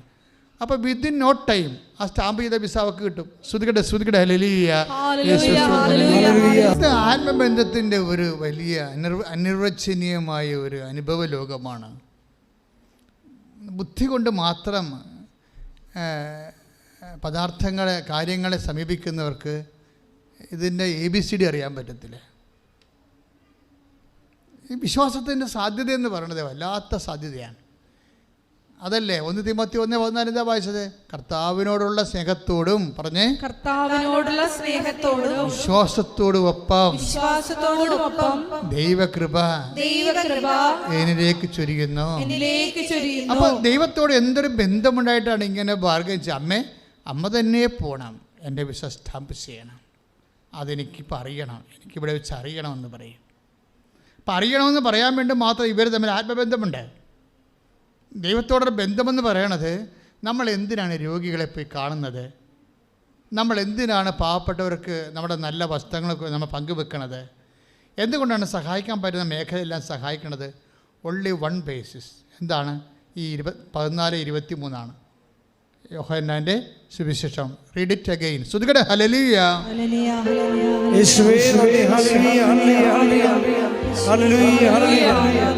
യോഹന്നാൻ 14:23 എന്നെ സ്നേഹിക്കുന്നവൻ എന്റെ വചനം പാലിക്കും. അപ്പോൾ എന്റെ പിതാവ് അവനെ സ്നേഹിക്കുകയും ഞങ്ങൾ അവന്റെ അടുത്ത് വന്ന് അവനിൽ വാസമുറപ്പിക്കുകയും ചെയ്യും. ഇപ്പം ഇങ്ങനെ വരുമ്പോൾ, ഇപ്പോൾ നമ്മൾ ഉടമ്പടി എടുത്ത് ഉടമ്പടിയുടെ സത്യസന്ധത പുലർത്തി ദൈവത്തെ സ്നേഹിച്ചു, ദൈവത്തിന് വേണ്ടി ജീവിച്ചു ഒക്കെ വരുമ്പോൾ ദൈവത്തിൻ്റെ രീതി എന്താ? ദൈവം വിശ്വസ്തനല്ലേ? നമ്മൾ 7:9 വായിച്ചില്ലേ നിയമാവർത്തനം? എത്ര കാലം കഴിഞ്ഞാലും വചനം പാലിക്കുന്നവരോട് ദൈവം വിശ്വസ്തനായിരിക്കും. അപ്പോൾ ഈ ബേബി കുര്യൻ്റെ വിഷയത്തിൽ നമ്മൾ ഡീൽ ചെയ്തുകൊണ്ടിരിക്കണേ. ഇപ്പോൾ ബേബി കുര്യൻ്റെ പ്രോബ്ലം എന്താണ്? 1 കോടി 10 ലക്ഷം രൂപ കടമാണ്.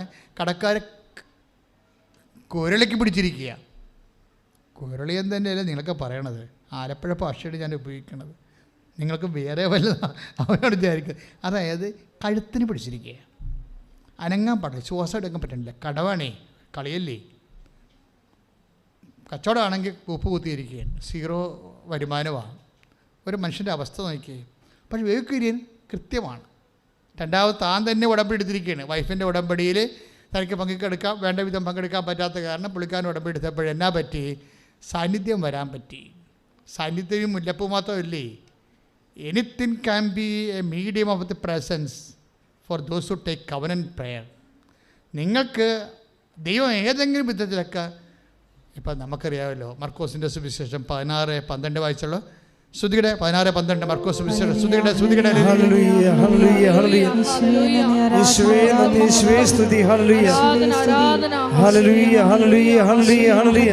മർക്കോസ് 16:12 ഇതിനുശേഷം അവരിൽ രണ്ടുപേർ ഗ്രാമത്തിലേക്ക് നടന്നു പോകുമ്പോൾ അവൻ വേറൊരു രൂപത്തിൽ അവർക്ക് പ്രത്യക്ഷപ്പെട്ടു. അപ്പൊ അമ്മ മാതാവ് ഇവിടെ പ്രത്യക്ഷപ്പെട്ട ഈ സിൽവർ ഗ്രേയിലെ അത് വിമല ഹൃദയമാണ് ഇവിടെ വെച്ചിരിക്കുന്നത്. സഭയ്ക്ക് അത് വെക്കാനേ നമുക്ക് ഔദ്യോഗികമായിട്ട് അനുവാദമുള്ളൂ. പക്ഷേ അമ്മ ഇങ്ങനെ അല്ലേ പ്രത്യക്ഷപ്പെട്ടെന്നറിയാം. അമ്മ എന്താണ്? സമയഘടികാരം എന്ന് വെച്ചാൽ അത് 10:08 സൂചി കാണിച്ചാണ് പ്രത്യക്ഷപ്പെടുന്നത്. അതാണ് അവിടെ ഒരു മോഡൽ വെച്ചിരിക്കുന്നത്. അവിടെ പോയി ഒന്നും പ്രാർത്ഥിക്കരുത് കേട്ടോ. അത് പ്രാർത്ഥിക്കുന്നത് സഭയുടെ അനുവാദം വേണം. സഭ അനുവദിച്ച് കഴിയുമ്പോൾ ആൾത്തറയിലേക്ക് അത് മാറ്റും.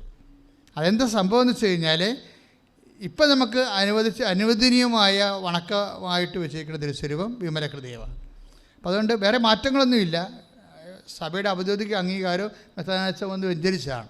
അപ്പോൾ അതുകൊണ്ട് എപ്പോഴും ഞാൻ പറഞ്ഞതിൻ്റെ കാരണം ഇപ്പം എന്താ നമ്മൾ വായിച്ചു കേട്ടത്? എന്താ 6:12 മർക്കോസിൻ്റെ സുവിശേഷം അല്ലേ? എന്താണ് ഈ 16:12 മർക്കോസിൻ്റെ സുവിശേഷം എന്താ പറയണത്?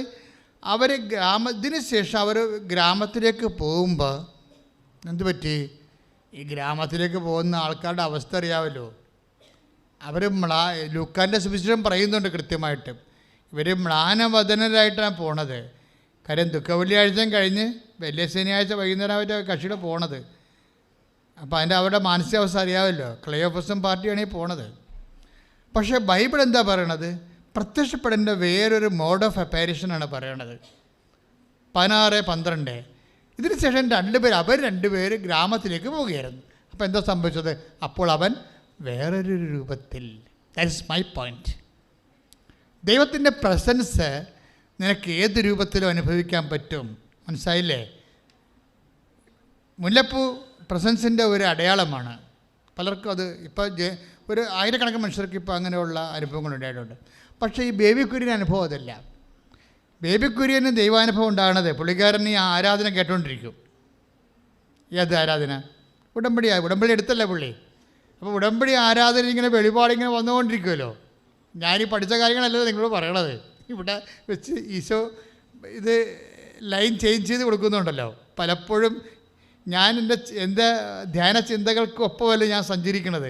കർത്താവിൻ്റെ ഇടയ്ക്ക് കുറേ സമയത്ത് വഴി ഇങ്ങനെ തിരിച്ച് വിടുന്നുണ്ട്. ട്രാഫിക് നല്ല രസമാണ് ഈ ഉടമ്പടി ധ്യാനം. അപ്പോൾ ബേബിക്കുര്യൻ്റെ പ്രശ്നം എന്താണ്? ബേബിക്കുര്യന് ഒരു ഉടമ്പടി ധ്യാനം കൂടിക്കൊണ്ടിരിക്കുകയാണ്. അപ്പോൾ നമ്മൾ ഉടമ്പടി എടുത്ത ആൾക്കാരെല്ലാവരും ഉടമ്പടി ധ്യാനം മസ്റ്റായിട്ട് കൂടണം. കാര്യം ഉടമ്പടിയെക്കുറിച്ച് അറിയണതും ദൈവം സംസാരിക്കണതെല്ലാം ഈ ആരാധന സമയത്ത്. ഈ ആരാധന പുള്ളിക്കാരൻ കൂടി പഠിക്കുന്ന സമയത്ത് എൻ്റെ സംസാരത്തിൽ നിന്ന് ഒരു സാക്ഷ്യം ഞാൻ വിചാരണ ചെയ്യണത് അദ്ദേഹം കേട്ട് അദ്ദേഹത്തിന് അതൊരു മറ്റൊരു രൂപത്തിൽ ദൈവത്തിൻ്റെ വെളിപാടായി മാറി. എന്താണ്? ഒരു മകളോട് അവൾ അച്ഛനെ കാണാൻ വന്നപ്പോൾ ഞാൻ അവളോട് പറഞ്ഞു, നീ റീ എക്സാം ചെയ്യേണ്ട, റീവാലുവേഷന് കൊടുക്കാൻ പറഞ്ഞു. അതാണ് വിഷയം. അവൾ റീ എക്സാം തോറ്റു വന്നിരിക്കുകയാണ്. തോറ്റു വന്നപ്പോഴും അവൾക്ക് റീവാലുവേഷൻ കൊടുത്ത ഒരു സ്കോപ്പില്ല, അവർക്കറിയാം. അതുകൊണ്ട് രണ്ടാമത്തെ എക്സാമിന് വേണ്ടി പ്രാർത്ഥിക്കാൻ വേണ്ടി വന്നപ്പോൾ അവളുടെ കാലത്ത് കൈവച്ച് കഴിഞ്ഞപ്പോൾ കർത്താവ് നിൽക്കുന്നൊരു നോട്ടാണ് റീവാലുവേറ്റിന് കൊടുക്കാൻ പറഞ്ഞു. അച്ഛാ അത് പരീക്ഷ എഴുതണ്ട, റീവാലുവേഷൻ കൊടുക്കാൻ പറഞ്ഞു. അപ്പോൾ റീവാലുവേഷൻ കൊടുത്തപ്പോൾ അവർ 20 മാർക്ക് കിട്ടി കൂടുതൽ. അപ്പോൾ അവൾ കവറായി, എക്സാം എഴുതാതെ കഴിഞ്ഞു. ആ സാക്ഷ്യമാണ് ഞാൻ പറഞ്ഞുകൊണ്ടിരിക്കുന്നത്. പക്ഷേ ബേബി കുര്യന് ഇത് ഈ IELTS എഴുതിയ കാര്യമാണ് ഞാൻ പറഞ്ഞെങ്കിലും പുള്ളിക്കാരന് ആ ഒരു മീഡിയത്തിലൂടെ കർത്താവ് വേറെ ഒരു മെസ്സേജ് കൊടുത്ത് വേറൊരു രൂപത്തിൽ പ്രത്യക്ഷപ്പെടുമെന്ന് പറയത്തില്ലേ, അതുപോലെ എന്താ പറഞ്ഞിരിക്കുന്നത്? റീവാലുവേഷൻ കഴിഞ്ഞ പരീക്ഷയുടെ വീണ്ടും ഒരു പരീക്ഷ അതിലേക്ക് പോകുന്നതിന് പകരം പഴയ പരീക്ഷ തന്നെ റീവാലുവേറ്റ് ചെയ്യുക. അപ്പോൾ ബേബിക്കുര്യന് അതിനകത്ത് കിട്ടുന്ന മെസ്സേജ് എന്താണ്? പണ്ട് സ്ഥലം കാണാൻ വന്ന കക്ഷിയില്ലേ, വേണ്ടെന്ന് പറഞ്ഞു പോയവരാ, അവരൊന്ന് വിളിക്കാൻ നോക്കി. അതാണ് വേറൊരു രൂപം. ദൈവം ശ്രദ്ധയോടുകൂടി വേണം ദൈവത്തിനൂടെ സഞ്ചരിക്കാൻ. എങ്ങനെയും നിന്നെ ഹെൽപ്പ് ചെയ്യും. നീ അറിയണം. നീ ഇങ്ങനെ ചുമ്മാ ഒരു ഇൻഫർമേഷന് വേണ്ടി ഇതൊക്കെ കാണുമ്പോഴാണ് പ്രശ്നം വേണ്ടത്. ദൈവത്തിൻ്റെ സാന്നിധ്യത്തെക്കുറിച്ച് നിനക്ക് കൃത്യമായൊരു സീരിയസ് ആയിട്ടുള്ള ഒരു ബോധത്തിൽ ബേബിക്കുര്യൻ പറഞ്ഞാൽ റീവാലുവേഷന് കൊടുത്തു. അതുപോലെ തന്നെ എൻ്റെ സ്ഥലം നോക്കാൻ പറഞ്ഞു വേണ്ടെന്ന് പറഞ്ഞൊരു കക്ഷിയുണ്ടല്ലോ, 10 പേരാ മറ്റോ വന്ന് പോയതാണല്ലോ, ഒരാളെ വിളിച്ച് നോക്കുക. അയാൾ വേണ്ടെന്നാണ് പറഞ്ഞത്. എന്നാലും ഒന്ന് റീവാലുവേഷൻ ഇപ്പം അച്ഛൻ പറഞ്ഞല്ല. അപ്പം ഈശോ അയാൾക്ക് കൊടുത്ത വേറൊരു രൂപമാണ്, ദൈവസന്ദേശത്തിൻ്റെ വേറൊരു രൂപം. അയാൾ വേണ്ടെന്നും പറഞ്ഞ് പോയ കക്ഷിയെ വീണ്ടും ഇയാളെ കറക്കി മൊബൈലിൽ വിളിക്കും. അപ്പം അയാൾ ചോദിക്കും എന്താ വിളിച്ചതെന്ന് ചോദിക്കും. അപ്പോൾ പറഞ്ഞ് സ്ഥലത്തിൻ്റെ കാര്യം പറയാൻ. ഓ വിറ്റില്ലേ, അത് വിറ്റില്ലേ ചേട്ടാ, ഞാൻ കടത്തിലാണെന്ന് പറഞ്ഞു. വലിയൊരു സ്ഥലം എടുക്കാൻ പോണവർ നമ്മൾ കടത്തിലാണെന്ന് പറയുക, പിന്നെ അവർ ഇട്ടുപിടിക്കുകയല്ലേ ഉള്ളു. എന്താ ഇപ്പോഴത്തെ പ്രോബ്ലം എന്താണെന്ന് ചോദിച്ചു. ചേട്ടാ ഒരു 10 ലക്ഷം രൂപ കിട്ടിയാൽ നിൽക്കാൻ പറ്റുമെന്ന് പറയും. അപ്പോൾ അയാളെടുത്ത് വായിക്കാൻ പറയും, കുഴപ്പമില്ല 2 ദിവസം കഴിയുമ്പോൾ എന്നെ വിളിക്കാൻ പറയും. അപ്പോൾ 2 ദിവസം കഴിയുമ്പോൾ വൈഫും എടുത്തുകൊണ്ട് ഡബിൾ ഉടമ്പടി നിൽക്കുകയല്ലേ. വൈഫിനോട് പറയാം, വൈഫും ഇയാളും വേറെ മാർഗ്ഗമില്ലല്ലോ, ഈ കാശുരം ഞെക്കിപ്പിടിച്ച് വിശ്വാസപ്രമാണം ചൊല്ലി കർത്താവിൻ്റെ കയ്യേത് പിടിക്കണ പോലെ അല്ല കാശുരത്തിൽ പിടിക്കുന്ന ആൾക്കാർ. അതൊരു വിശ്വാസപ്രമാണമല്ല ആക്ടിവിറ്റി ചെയ്യണത്. നമ്മളെന്താ പറയണത്? ഏകദൈവത്തിൽ ഞാൻ വിശ്വസിക്കുന്നതല്ലേ പറയണേ, അല്ലേ? അതിൻ്റെ അകത്ത് ഓരോ വാക്കിനും ഭയങ്കര ഇടിവെട്ട് വിലയണേ. അത് പറഞ്ഞപ്പോൾ ഈ 2 ദിവസം കഴിയുമ്പോൾ ഈ മനുഷ്യൻ ഇയാളുടെ വീട്ടിൽ വന്നിട്ട് ഇവിടെ കടം മുഴുവനും അങ്ങോട്ട് ഇളച്ച് കാശ് കൊടുക്കും. Price the Lord. ഹല്ലേലൂയ ഹല്ലേലൂയ ഹല്ലേലൂയ. ഇത് അതായത് അയാൾ പറഞ്ഞ സാക്ഷിക്കാൻ നമ്മൾ ഞെട്ടിപ്പോവും. ഒരു മെസ്സേജ് വന്ന വഴി കണ്ടില്ലേ നിങ്ങൾ? ദ പ്രസൻസ് ഓഫ് ഗോഡ്, ദൈവത്തിൻ്റെ സാന്നിധ്യം. ILTSൻ്റെ സാക്ഷ്യം കേട്ടതാണ് വിഷയമേ. അത് വേറൊരു രൂപത്തിൽ ആ മനുഷ്യൻ രക്ഷപ്പെടാനുള്ള മാർഗമായിട്ട് പരിശുദ്ധാത്മാവ് റീമോൾഡ് ചെയ്ത് റൂട്ട് ചെയ്ത് കൊടുക്കുകയാണ്. ദൈവത്തെ നിങ്ങളെ എങ്ങനെയും നയിക്കാൻ പറ്റും. ഇപ്പം ബേബി എന്താ ഇത് ആദ്യം ചെയ്യാൻ വരുന്നേ, ചെയ്യത്തില്ല. കാര്യം ഇയാൾ വൈഫിനെ കൊണ്ട് ഉടമ്പടി എടുപ്പിച്ചിട്ട് പുള്ളി പഴയ കലാപരിപാടിയാണ് നടക്കുകയില്ല ഞാൻ. അപ്പോൾ അതുകൊണ്ട് ദൈവ സാന്നിധ്യം ഉണ്ട്, പക്ഷേ അനുഭവിക്കാൻ പറ്റണില്ല. പക്ഷേ ഇയാൾ സത്യസന്ധമായിട്ട് ദൈവത്തോട് മുട്ടിക്കഴിഞ്ഞപ്പോൾ ദൈവം ആരാണെന്ന് മനസ്സിലാക്കാൻ തുടങ്ങി. റീവാലുവേഷൻ ഒരു മെസ്സേജാണ്. അത് എടുത്തിട്ട് അദ്ദേഹത്തിന് കിട്ടിയ മെസ്സേജ് എന്താണ്? വേണ്ടെന്ന് പറഞ്ഞു പോയ ആൾക്കാരെ തിരിച്ച് വിളിക്കുക. ആ വിളിച്ചാൾ കറക്റ്റായിരുന്നു. അയാൾ വന്നിട്ട് സ്ഥലം എടുത്ത് എഗ്രിമെൻ്റ് ആയി കഴിഞ്ഞപ്പോൾ തന്നെ അയാളുടെ കടങ്ങൾക്കെല്ലാം നിവൃത്തിയാകുന്ന രീതി കാശ് കൊടുത്തു. ഇനി പ്രമാണം ചെയ്താൽ മാത്രം മതി. അപ്പോൾ പ്രമാണത്തിന് മുമ്പ് തന്നെ കടം തീർന്നിരിക്കണം. ഇപ്പോൾ ഇത്രയും സ്പീഡായിട്ടാണ് ഇത് വർക്ക് ചെയ്യണത്.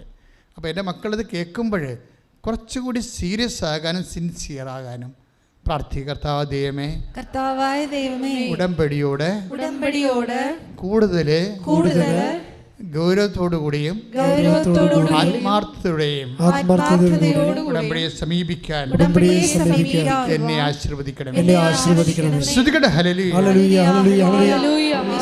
പരമദിവ്യകാരുണ്യത്തിന്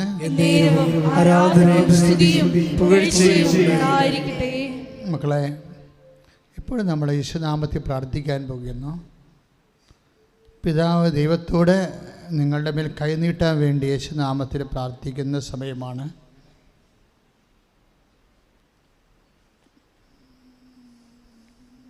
രോഗമുള്ളിടത്ത് ഈശോയുടെ നാമത്തിൽ കൈകൾ വെച്ച് രോഗത്തെ സൗഖ്യത്തിനായി സമർപ്പിക്കേണ്ടതാണ്. ഇപ്പോഴും ഈശോ കാണിക്കുന്നത് കൈകളുടെ വിരലുകളുടെയൊക്കെ ഇടയിൽ, തുടയുടെ ഇടയിലൊക്കെ ഇങ്ങനെ ശരീരം അഴുകുന്ന വ്യക്തിയെ കർത്താവ് കാണിക്കുന്നുണ്ട്. വ്യക്തികളെ കർത്താവ് സുഖപ്പെടുത്തുന്ന സൂചനയാണ് നമുക്ക് ലഭിക്കുന്നത്. നെറ്റിയിൽ പാണ്ടുള്ളവർ, നെറ്റിയിൽ പാണ്ടാണ് ആദ്യം തുടങ്ങിയത്. മുഴിയുടെ അടിയിൽ വെളുത്ത കളറ്, പിന്നെ നെറ്റിയായിട്ട് പടർന്ന്, പിന്നെ ചിലർക്ക് ചുണ്ടിൽ പാണ്ട്. അവരെല്ലാവരെയും ഇപ്പോഴും ഓൺലൈനിലുള്ളവരും ആ പാണ്ട് സ്ഥലങ്ങളിലെല്ലാം കൈവച്ചുകൊണ്ട് യേശുനാമത്തിൽ കർത്താവിൻ്റെ രക്തം തളിക്കപ്പെടാൻ വേണ്ടി സ്തുതിക്കട്ടെ. നിന്റെ ഉന്നതമായ നാമത്തിൽ പ്രാർത്ഥിക്കുന്ന വിസർപ്പ രോഗികള്, ത്വക്ക് രോഗികള്, അപ്പാ പിതാവേ, നിന്റെ പുത്രനായ യേശുക്രിസ്തു നാമത്തിൽ ഞങ്ങൾ പ്രാർത്ഥിക്കുന്ന നിന്റെ കൈകൾ അവിടെ മേൽ നീട്ടിക്കൊണ്ട് അവരെ സൗഖ്യപ്പെടുത്തണമേ. ശ്രദ്ധിക്കട്ടെ. വിസർപ്പ രോഗമുള്ളവരെ, വേരിക്കോസിൻ്റെ അസുഖമുള്ളവരെ, വാതരോഗികളെ, മസിൽ ചുരുങ്ങുന്നവരെ, മസിൽ ബലക്ഷയമായിട്ടിരിക്കുന്നവരെ, എപ്പോഴും ഒരു തരം വിഷപ്പൊട്ടിൻ്റെ അലർജികളുണ്ടാകുന്നവരെ, പൊറുക്കാത്ത വ്രണമുള്ളവർ, കാല് വിണ്ടു കീറുന്നവർ, പലതരത്തിലുള്ള എരിച്ചിലും പുകച്ചിലും അനുഭവിക്കുന്നവർ, അവിടെ മേലെല്ലാം കർത്താവിൻ്റെ രക്തം തളിക്കപ്പെടാൻ വേണ്ടി സ്തുതിക്കട്ടെ. നിന്റെ ഉന്നതമായ നാമത്തിന് സ്തോത്രം ചെയ്യുന്ന കർത്താവേ, അപ്പാ പിതാവേ, അങ്ങേപ്പോൾ തന്നെ യേശുക്രിസ്തു നാമത്തിൽ ഞങ്ങൾ പ്രാർത്ഥിക്കുന്ന അവിടുത്തെ അവകാശമോഹര്യമായ തിരുസഭയിലെ വേദനപ്പെടുന്നവരും കർത്താവിനെ നിന്റെ നാമത്തെ വിളിച്ച് അപേക്ഷിക്കുന്ന എല്ലാത്തരം മക്കളുടെ മേലും ദൈവത്തിൻ്റെ കാരുണ്യം ചൊരിയട്ടെ. യേശുക്രിസ്തു നാമത്തിൽ സൗഖ്യം പ്രാപിക്കട്ടെ. ശുദ്ധ പരമ ദിവ്യകാരുണ്യത്തിന്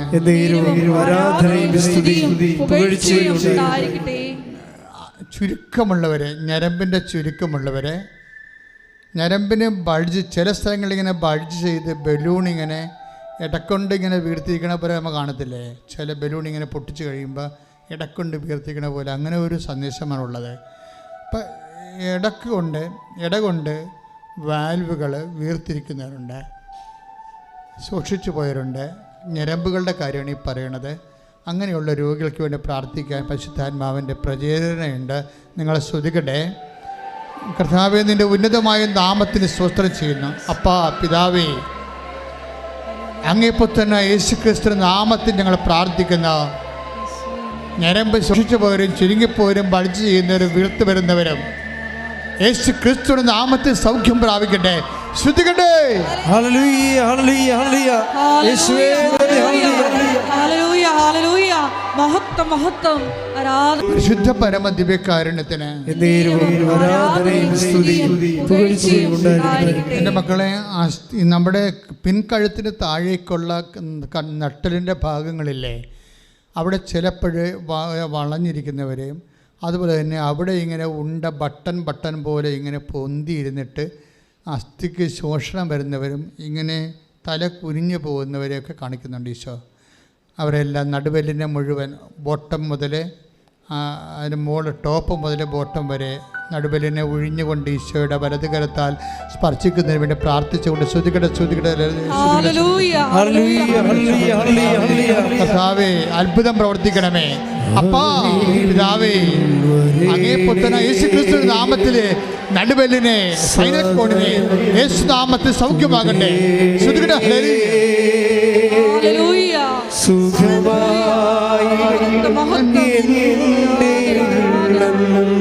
അരികിൽ വരണമേ, അരികിൽ വരേണേ, സദയം തൊടേണേ, സുഖമായിടും എൻ്റെ ഉള്ളം.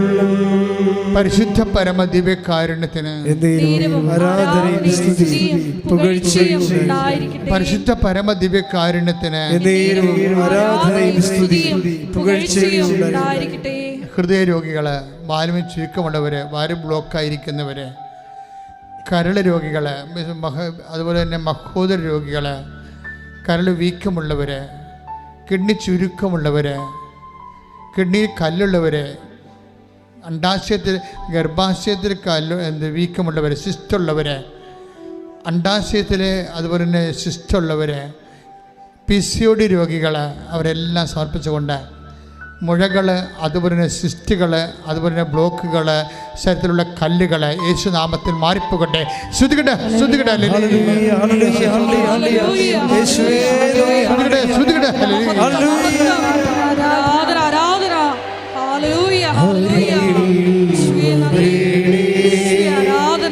സദയം തൊടേണേ,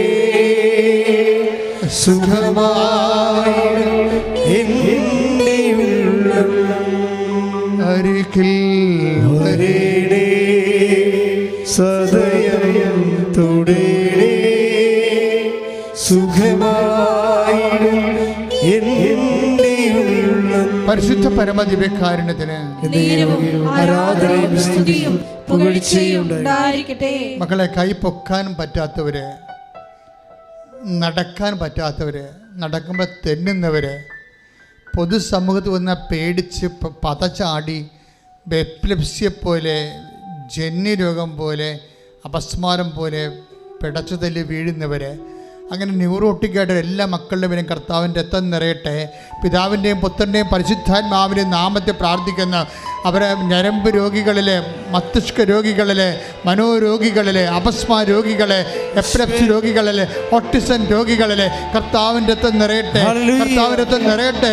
മാരക രോഗങ്ങളെ യേശു നാമത്തിൽ മാറിപ്പോകട്ടെ. ശ്രുതിക്കട്ടെ.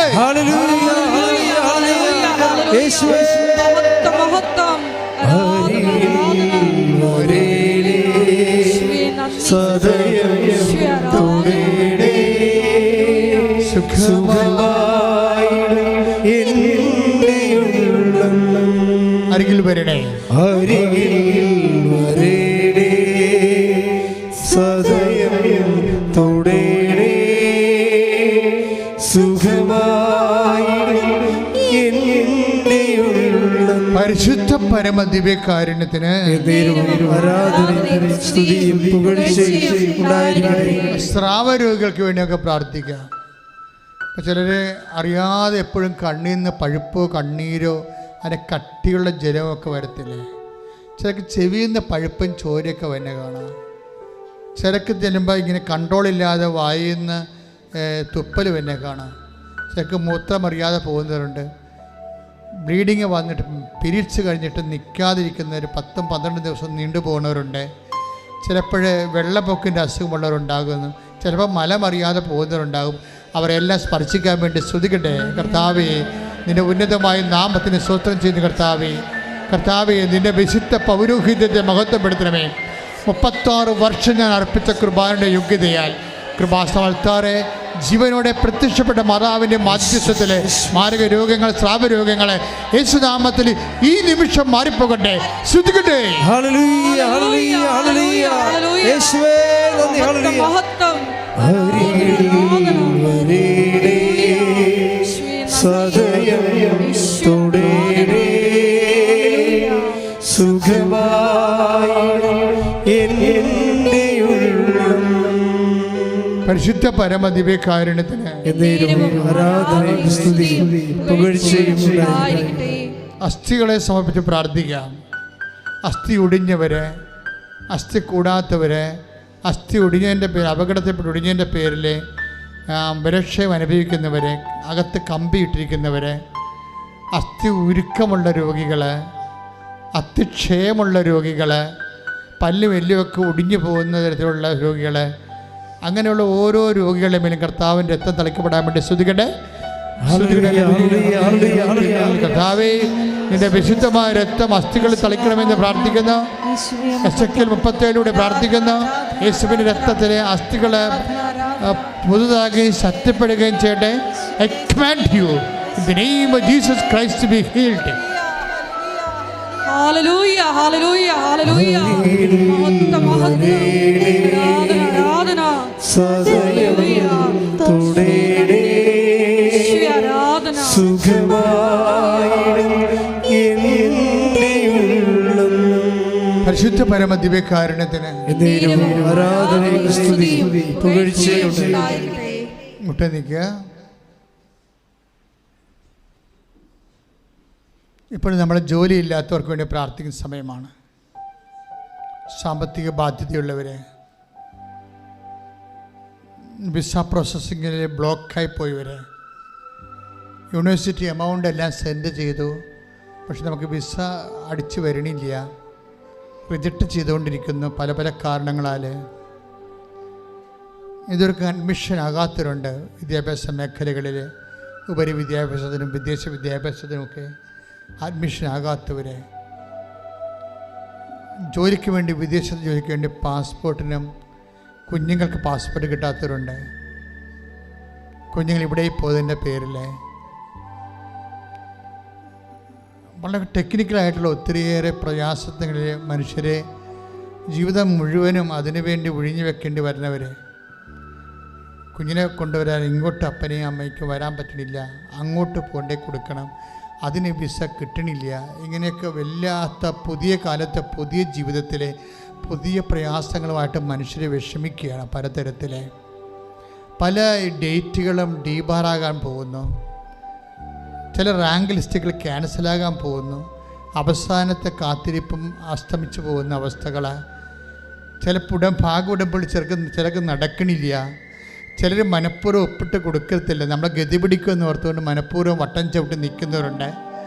അതുപോലെ തന്നെ ചിലർക്ക് ലോൺ കിട്ടുന്നില്ല, കിട്ടാൻ സാധ്യത ഉണ്ടായിട്ട് പോലും മനഃപൂർവ്വം അത് വെച്ച് താമസിപ്പിക്കുന്ന, ഇങ്ങനെ സാമ്പത്തികമായിട്ടൊരു ഫ്ലോ നടക്കണില്ല. കച്ചവടം പൊട്ടിപ്പോകുന്ന അവസ്ഥകൾ, കടകളിൽ കച്ചവടം ഇല്ലാത്ത അവസ്ഥകൾ, പുതുതായിട്ട് എന്ത് ചെയ്യണം, എങ്ങനെ ജീവിക്കും, എങ്ങനെ മക്കളെ പോറ്റാൻ പറ്റുമെന്ന് അറിയാൻ പാടില്ലാതെ ജപ്തി നടപടിയെ ഭീഷണിയെ നേരിടുന്നവർ, വാടക കെട്ടിടങ്ങൾ വിൽക്കാതെ കിടക്കുന്നവർ, അതുപോലെ തന്നെ കൊടുക്കാതെ വാടക എടുക്കാനില്ലാതെ വെറുതെ ബിൽഡിങ്ങുകൾ കിടന്നിട്ട് ബാങ്കിൽ അതിൻ്റെ ലോൺ കൂടി വരുന്നവർ, ഫ്ലാറ്റ് കിടന്നതിന് ശേഷം വീടുകൾ കിടന്നതിന് ശേഷം വിൽക്കാൻ പറ്റാത്തതിൻ്റെ പേരിൽ ലോൺ കൂടിയിട്ട് അത് മുടക്കുമ്പോഴേക്കാൾ കൂടുതൽ കടമായി മാറിയിട്ട് ചത്ത് കളയണം തോന്നുന്ന രീതിയിലുള്ള വളരെ മാനസിക സംഘർഷത്തിൽ കഴിയുന്ന വിഷമങ്ങൾ അനുഭവിക്കുന്നവരുടെ മേലെല്ലാം കർത്താവിൻ്റെ വിടുതൽ ലഭിക്കാൻ വേണ്ടി സ്തുതിക്കട്ടെ.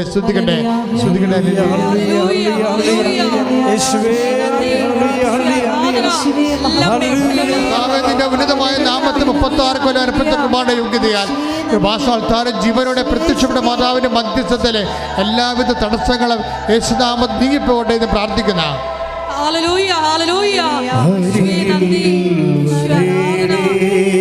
ദുരിതങ്ങള്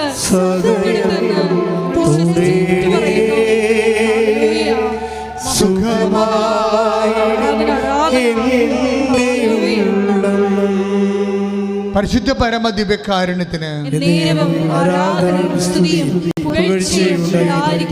ഡൈവേഴ്സ് നടക്കാൻ വേണ്ടി പ്രാർത്ഥിക്കുന്നവരുണ്ട്. ഡൈവേഴ്സ് നടക്കല്ലേ എന്ന് പറഞ്ഞ് പ്രാർത്ഥിക്കുന്നവരുണ്ട്. എല്ലാവരുടേതും വേദന തന്നെയാണ്. ഇപ്പം എല്ലാ മേഖലകളിലും കേസ്, കോടതി കേസായിരിക്കുന്നവരെ, വിചാരണ കേസ് തുടങ്ങിയിരിക്കുന്നവരെ, ജഡ്ജ്മെൻറ്റ് വരാൻ പോകുന്നവരെ, എന്തൊരു ജഡ്ജ്മെൻ്റ് ആയിരിക്കും എന്നറിയാൻ പാടില്ലാതെ വേദനിക്കുന്നവർ, അതുപോലെ അങ്ങനെയുള്ള എല്ലാവരെയും സമർപ്പിച്ചുകൊണ്ട് പ്രാർത്ഥിക്കണം. സ്ഥലം വിൽക്കാത്തവർ, അതുപോലെ തന്നെ കൊടുത്ത പണം തിരികെ ലഭിക്കാതെ വലിയ കടത്തിൽ ജീവിക്കുന്നവർ, കള്ളക്കേസിൽ അകപ്പെട്ടിരിക്കുന്നവർ, അവരുടെ മേലെല്ലാം കർത്താവിൻ്റെ കൃപയും കാരുണ്യം ചെയ്യാൻ വേണ്ടി അമ്മയുടെ മധ്യസ്ഥതയിൽ പ്രാർത്ഥിക്കുന്നു. ശ്രുതിക്കട്ടെ.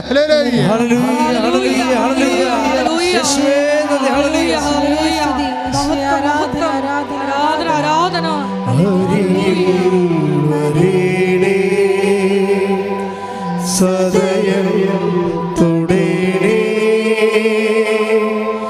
സുഖമായി എൻ്റെ ഉള്ളം. ചിലർക്കെല്ലാം ഭയങ്കര കൺഫ്യൂഷനാണ്. വയസ്സ് 10, 36, 34, 30 കല്യാണം കഴിക്കണോ, അത് ജോലി കിട്ടിയിട്ട് മതിയോ, ഇങ്ങനെ ജോലി കിട്ടട്ടെ എന്നൊക്കെ പറഞ്ഞിങ്ങനെ കല്യാണം നീട്ടിക്കൊണ്ടുപോയി. അങ്ങനെ അവസാനം ജോലിയുമില്ല, കല്യാണമില്ലാതെ അന്വേഷിക്കുന്ന ആണുങ്ങളും പെണ്ണുങ്ങളുമുണ്ട്. അവരെല്ലാം കർത്താവേ, ഞാൻ ഈ വർഷങ്ങളെല്ലാം നടത്തിയിട്ടുള്ള ആരാധനകളുടെയും സർവോപരി അൾത്താരയിൽ പ്രത്യക്ഷപ്പെട്ട അമ്മയുടെ മാധ്യസ്ഥത്തിൽ ഞാൻ അവരുടെ ഇരുള് മൂടിയ ഇനി ഒരടി എങ്ങനെ മുന്നോട്ട് പോകുന്ന അറിയാൻ പാടില്ലാത്ത തടസ്സപ്പെട്ടിരിക്കുന്ന അവിടെ ജീവിത ഭാരങ്ങളെ, തടസ്സങ്ങളെ യേശുവിൻ്റെ നാമത്തിൽ മാറിപ്പോകാൻ വേണ്ടി ഈശോയുടെ നാമത്തിൽ വിടുതൽ ലഭിക്കുന്നതിന് വേണ്ടി പ്രാർത്ഥിക്കുന്നു.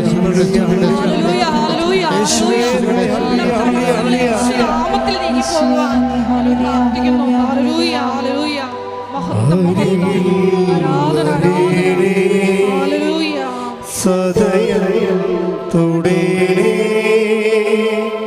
സുഖമായി എൻ്റെ ഉള്ളം. നടക്കാത്ത പല കാര്യങ്ങളും നടക്കാവുന്നതേ ഉള്ളൂ എന്നാണ് നമ്മൾ സാക്ഷ്യങ്ങൾ കേൾക്കുമ്പോൾ മനസ്സിലാകുന്നത്. കഴിഞ്ഞ ദിവസം ഒരു സാക്ഷ്യം യൂട്യൂബിൽ കിട്ടിയിട്ടുണ്ട്. നമ്മൾ ആ ചേച്ചി കല്യാണം കഴിച്ച് വന്നതിന് ശേഷം 40 കൊല്ലമായെന്ന് തോന്നുന്നു, ഇന്ന് വരെ മര്യാദക്ക് അവരുടെ വീട്ടിലോട്ട് പോകാൻ പറ്റണില്ല, വഴിയില്ല. അത് തന്നെ പ്രശ്നം. അപ്പോൾ അവർ അമ്മയോട് വന്ന് കണ്ണീരോടെ പറഞ്ഞു, അമ്മയെ വഴിയില്ല, 40 കൊല്ലമായി എൻ്റെ കുഞ്ഞുങ്ങളുടെ കല്യാണത്തിന് പോലും നടക്കാത്തൊരവസ്ഥയാണ്, വഴിയില്ലാത്ത വീട്ടിൽ പെണ്ണ് കൊടുക്കുകയും ചെറുക്കൻ കൊടുക്കുകയില്ല. അതുകൊണ്ട് ഞാൻ വളരെ വേദനിക്കുന്നെന്ന് പറഞ്ഞൊരു ഉടമ്പടി എടുത്തിട്ട് പോയിട്ട് അമ്മയുടെ മാധ്യസ്ഥർ വെഞ്ചരിച്ച ഈശോയുടെ നാമത്തിൽ വെഞ്ചരിച്ച ഉപ്പ് കൊണ്ടുപോയി ആ വഴിയിലിടും. വെറുതെ കണ്ടവൻ്റെ വഴിയാണ്. പക്ഷേ 10 ദിവസത്തിനുള്ളിലാണ് അത് പുറമ്പോക്കായിട്ട് ഗവൺമെൻറ് പ്രഖ്യാപിക്കുന്നത്. എന്നിട്ട് ഇവർക്ക് 12 അടി വഴിയുള്ള വഴി കൊടുക്കും. Price the Lord. ആ സാക്ഷിയൊക്കെ നിങ്ങളൊന്ന് കേൾക്കണം. അപ്പോൾ ഞാൻ ഓർക്കുന്നത് 40 വർഷമായിട്ട് അവർ കല്യാണം കഴിച്ച് വന്നിട്ട്, അപ്പോൾ അതൊക്കെ മുമ്പ് ആ വഴിയില്ലാത്തൊരു വീടാണത്. Somebody should there to advocate. ദൈവത്തിൻ്റെ മുമ്പിൽ പിടിപാടുള്ള ആരെങ്കിലും ഉണ്ടായാൽ നടക്കാവുന്ന കാര്യങ്ങളേ ഉള്ളല്ല. Praise the Lord. സ്തുതിക്കട്ടെ. ഹല്ലേലൂയ. സ്തുതിക്കട്ടെ. സ്തുതിക്കട്ടെ. ഹല്ലേലൂയ. ഞങ്ങളുടെ ജീവിതം പ്രഖ്യാപിച്ചുകൊണ്ട് മുന്നോട്ട് പോകുവാൻ കൃപ നൽകണമേ. ഹല്ലേലൂയ.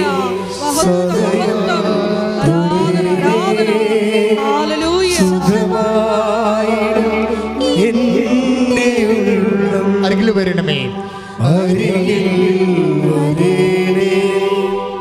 സദയം തുടരേ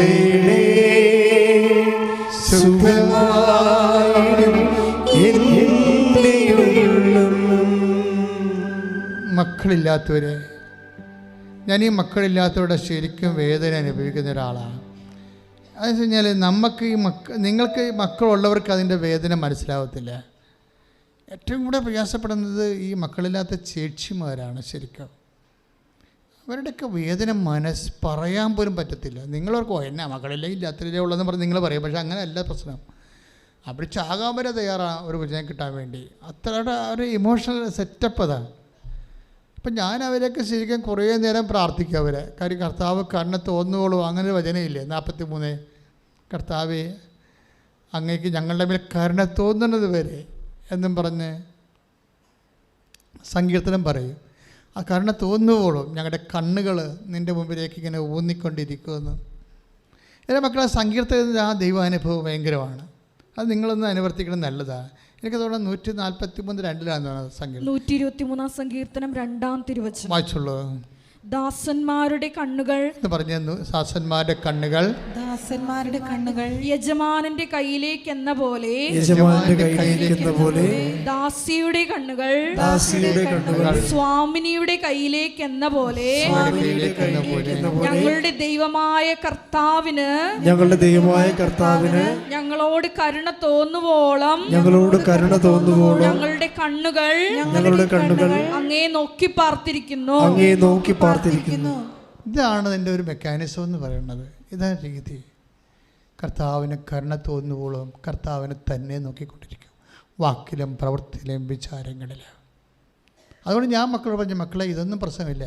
അമ്മ ഈശോ ഒരു വാഗ്ദാനം നമുക്ക് തന്നിട്ടുണ്ട്, ഈ കല്ലിൽ നിന്ന് എബ്രാഹത്തിൻ്റെ സന്തതികളെ ജനിപ്പിക്കുമെന്ന്. ഞാനിങ്ങനെ ഇവിടം വരെ വന്നത് എങ്ങനെയാണെന്നറിയാമോ? ഈ വചനം ഞാൻ അതുപോലെ വിശ്വസിക്കും. ഞാൻ അതിൻ്റെ അലങ്കാരപ്പണിയായിട്ട് കാണിക്കത്തില്ല. അങ്ങനെ അത് സിംബോളിക്കാണ്.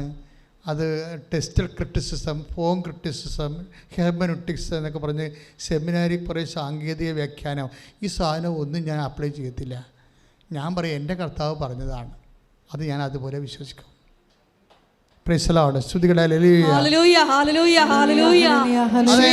നിങ്ങൾ പല വചനങ്ങളും ജീവിതബന്ധിയായ വചനങ്ങൾ, ജീവിതത്തോട് ഘടിപ്പിക്കപ്പെട്ട വചനങ്ങളുണ്ട്.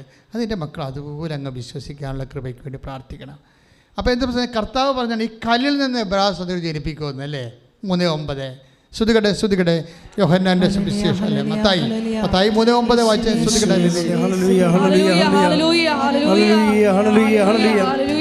മത്തായി 3:9 ഞങ്ങൾക്ക് പിതാവായി അബ്രഹാം ഉണ്ടെന്ന് പറഞ്ഞ് അഭിമാനിക്കേണ്ട. ഈ കല്ലുകളിൽ നിന്ന് അബ്രാഹത്തിന് സന്താനങ്ങളെ പുറപ്പെടുവിക്കുവാൻ ദൈവത്തിന് കഴിയുമെന്ന് ഞാൻ നിങ്ങളോട് പറയുന്നു.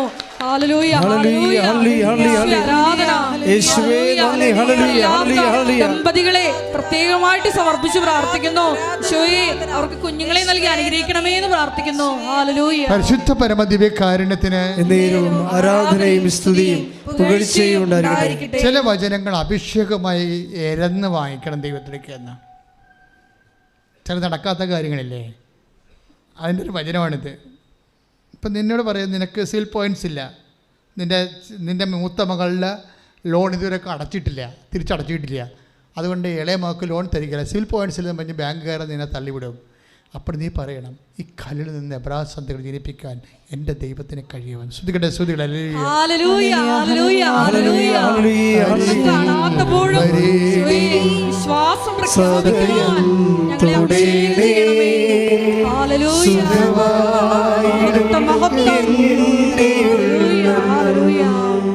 നിങ്ങൾ ഉടമ്പടി കണ്ടിട്ടില്ലേ?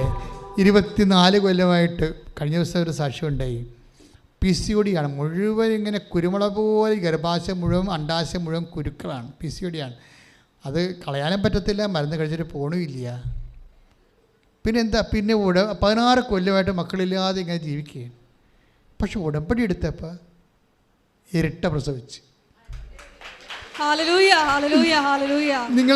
നിങ്ങളെ ഈ ആൾക്കാർ പറഞ്ഞത് കേട്ടെന്ന് നോക്കിയേ, ഞെട്ടിപ്പോകും നമ്മൾ. കാര്യം എന്താണ്? ദൈവം വാക്ക് പാലിച്ചുകൊണ്ടിരിക്കുകയാണ്. 3:9 ഈ കല്ലിൽ നിന്ന്, എന്ത് PCOD ആയാലും ഈ കല്ലിൽ നിന്ന് പറഞ്ഞേ, ഈ കല്ലിൽ നിന്ന് എബ്രാഹത്തിന് സന്തതികളെ ജനിപ്പിക്കുവാൻ എന്റെ ദൈവത്തിന് കഴിയും. ശ്രുതികട്ടെ. ഹല്ലേലൂയ. കണ്ണുകളടച്ച് കൈകൾ കൂപ്പി കർത്താവ് പറഞ്ഞ ഒരു വാഗ്ദാനമാണ്. അവർ കണ്ണുനീരോടെയാണ് വരുന്നത്, ഞാൻ അവരെ ആശ്വസിപ്പിച്ച് നയിക്കാം. കർത്താവിൻ്റെ ആശ്വാസത്തിൻ്റെ തീരത്ത് അമ്മ മാതാവ് ജീവനോടെ പ്രത്യക്ഷപ്പെട്ട് ഒരു വലിയ ഈശ്വര സന്നിധാനത്തിലാണ് നീ നിൽക്കുന്നത്. കർത്താവെ, അഡ്രസ്സ് ചെയ്യപ്പെടാത്ത, രജിസ്റ്റർ ചെയ്യപ്പെടാത്ത അനേകം കാര്യങ്ങളുണ്ട്. ദൈവമേ, അൾത്താരെ നോക്കി കണ്ണുനീരോടെ എൻ്റെ കാര്യം പറഞ്ഞില്ലല്ലോ കർത്താവെ അച്ഛൻ എന്ന് പറഞ്ഞ് വേദനിക്കുന്നവരുണ്ട്.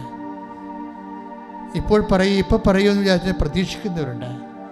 അവിടെ കാര്യം എല്ലാ കണ്ണുനീരും നീ ഏറ്റെടുക്കണമെന്ന് പ്രാർത്ഥിക്കുന്ന, വിവാഹം ഒത്തുവരാത്തവർ, പലതരത്തിലുള്ള വസ്തുവകകൾ വിറ്റുമാറാത്തവർ, കുടുംബത്തിൽ സമാധാനം ഇല്ലാത്തവർ, മക്കൾ അന്യമായ വിശ്വാസരാഹിത്യത്തിലുള്ള ബന്ധങ്ങളിലും വിശ്വാസത്തിൽ നിരക്കാത്ത ബന്ധങ്ങളിൽ ചെന്ന് കുടുങ്ങിപ്പോയവർ എല്ലാവരെയും ഈ സമയത്ത് ഓർത്ത് പ്രാർത്ഥിക്കുന്നു. ഈശോയെ, പലതരത്തിലുള്ള ദുശ്ശീലങ്ങൾക്ക് അകപ്പെട്ടവർ, പലതരത്തിലുള്ള ലഹരികൾക്ക് അകപ്പെട്ടിരിക്കുന്നവർ, തെറ്റായ ബന്ധങ്ങളിൽ ചെന്ന് ചാടിയിരിക്കുന്നവർ, ചിലക്കൊക്കെ പുരയുടെ നിസ്സാര കാര്യങ്ങൾക്ക് വേണ്ടി പണയത്തിന് പകരം പുരയിടം എഴുതി കൊടുത്തിട്ട് അവർ പലിശ കൂടി ഇപ്പോഴും ഇറങ്ങിക്കൊടുക്കാൻ വേണ്ടി പറയുന്ന അവസ്ഥകൾ എല്ലാം സമർപ്പിച്ച് പ്രാർത്ഥിക്കുന്നു. ദൈവത്തിൻ്റെ കരുണ നിന്നേക്ക് ആവശ്യിക്കട്ടെ, ദൈവത്തിൻ്റെ കരുണ നിന്നേക്ക് ആവശ്യിക്കട്ടെ. ദൈവത്തിൻ്റെ നിൻ്റെ എല്ലാ പാശങ്ങളും എല്ലാ കെട്ടുകളും യേശുവിന്റെ നാമത്തിൽ അഴിഞ്ഞു മാറട്ടെ.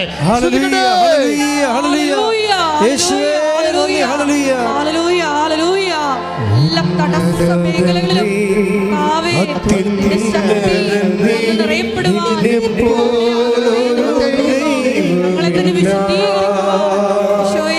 അഭിഷേകം ചെയ്യണമേ.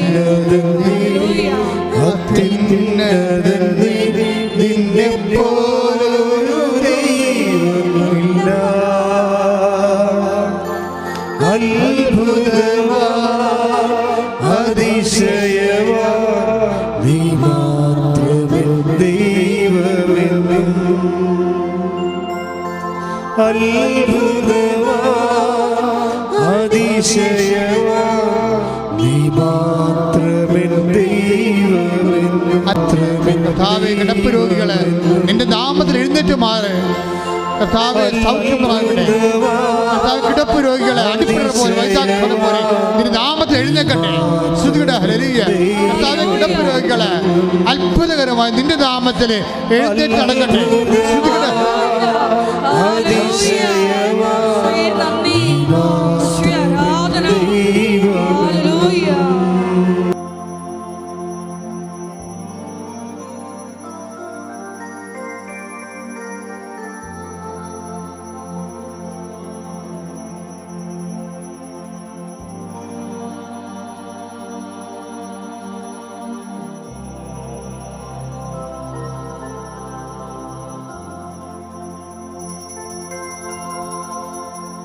പരിശുദ്ധ പരമമാ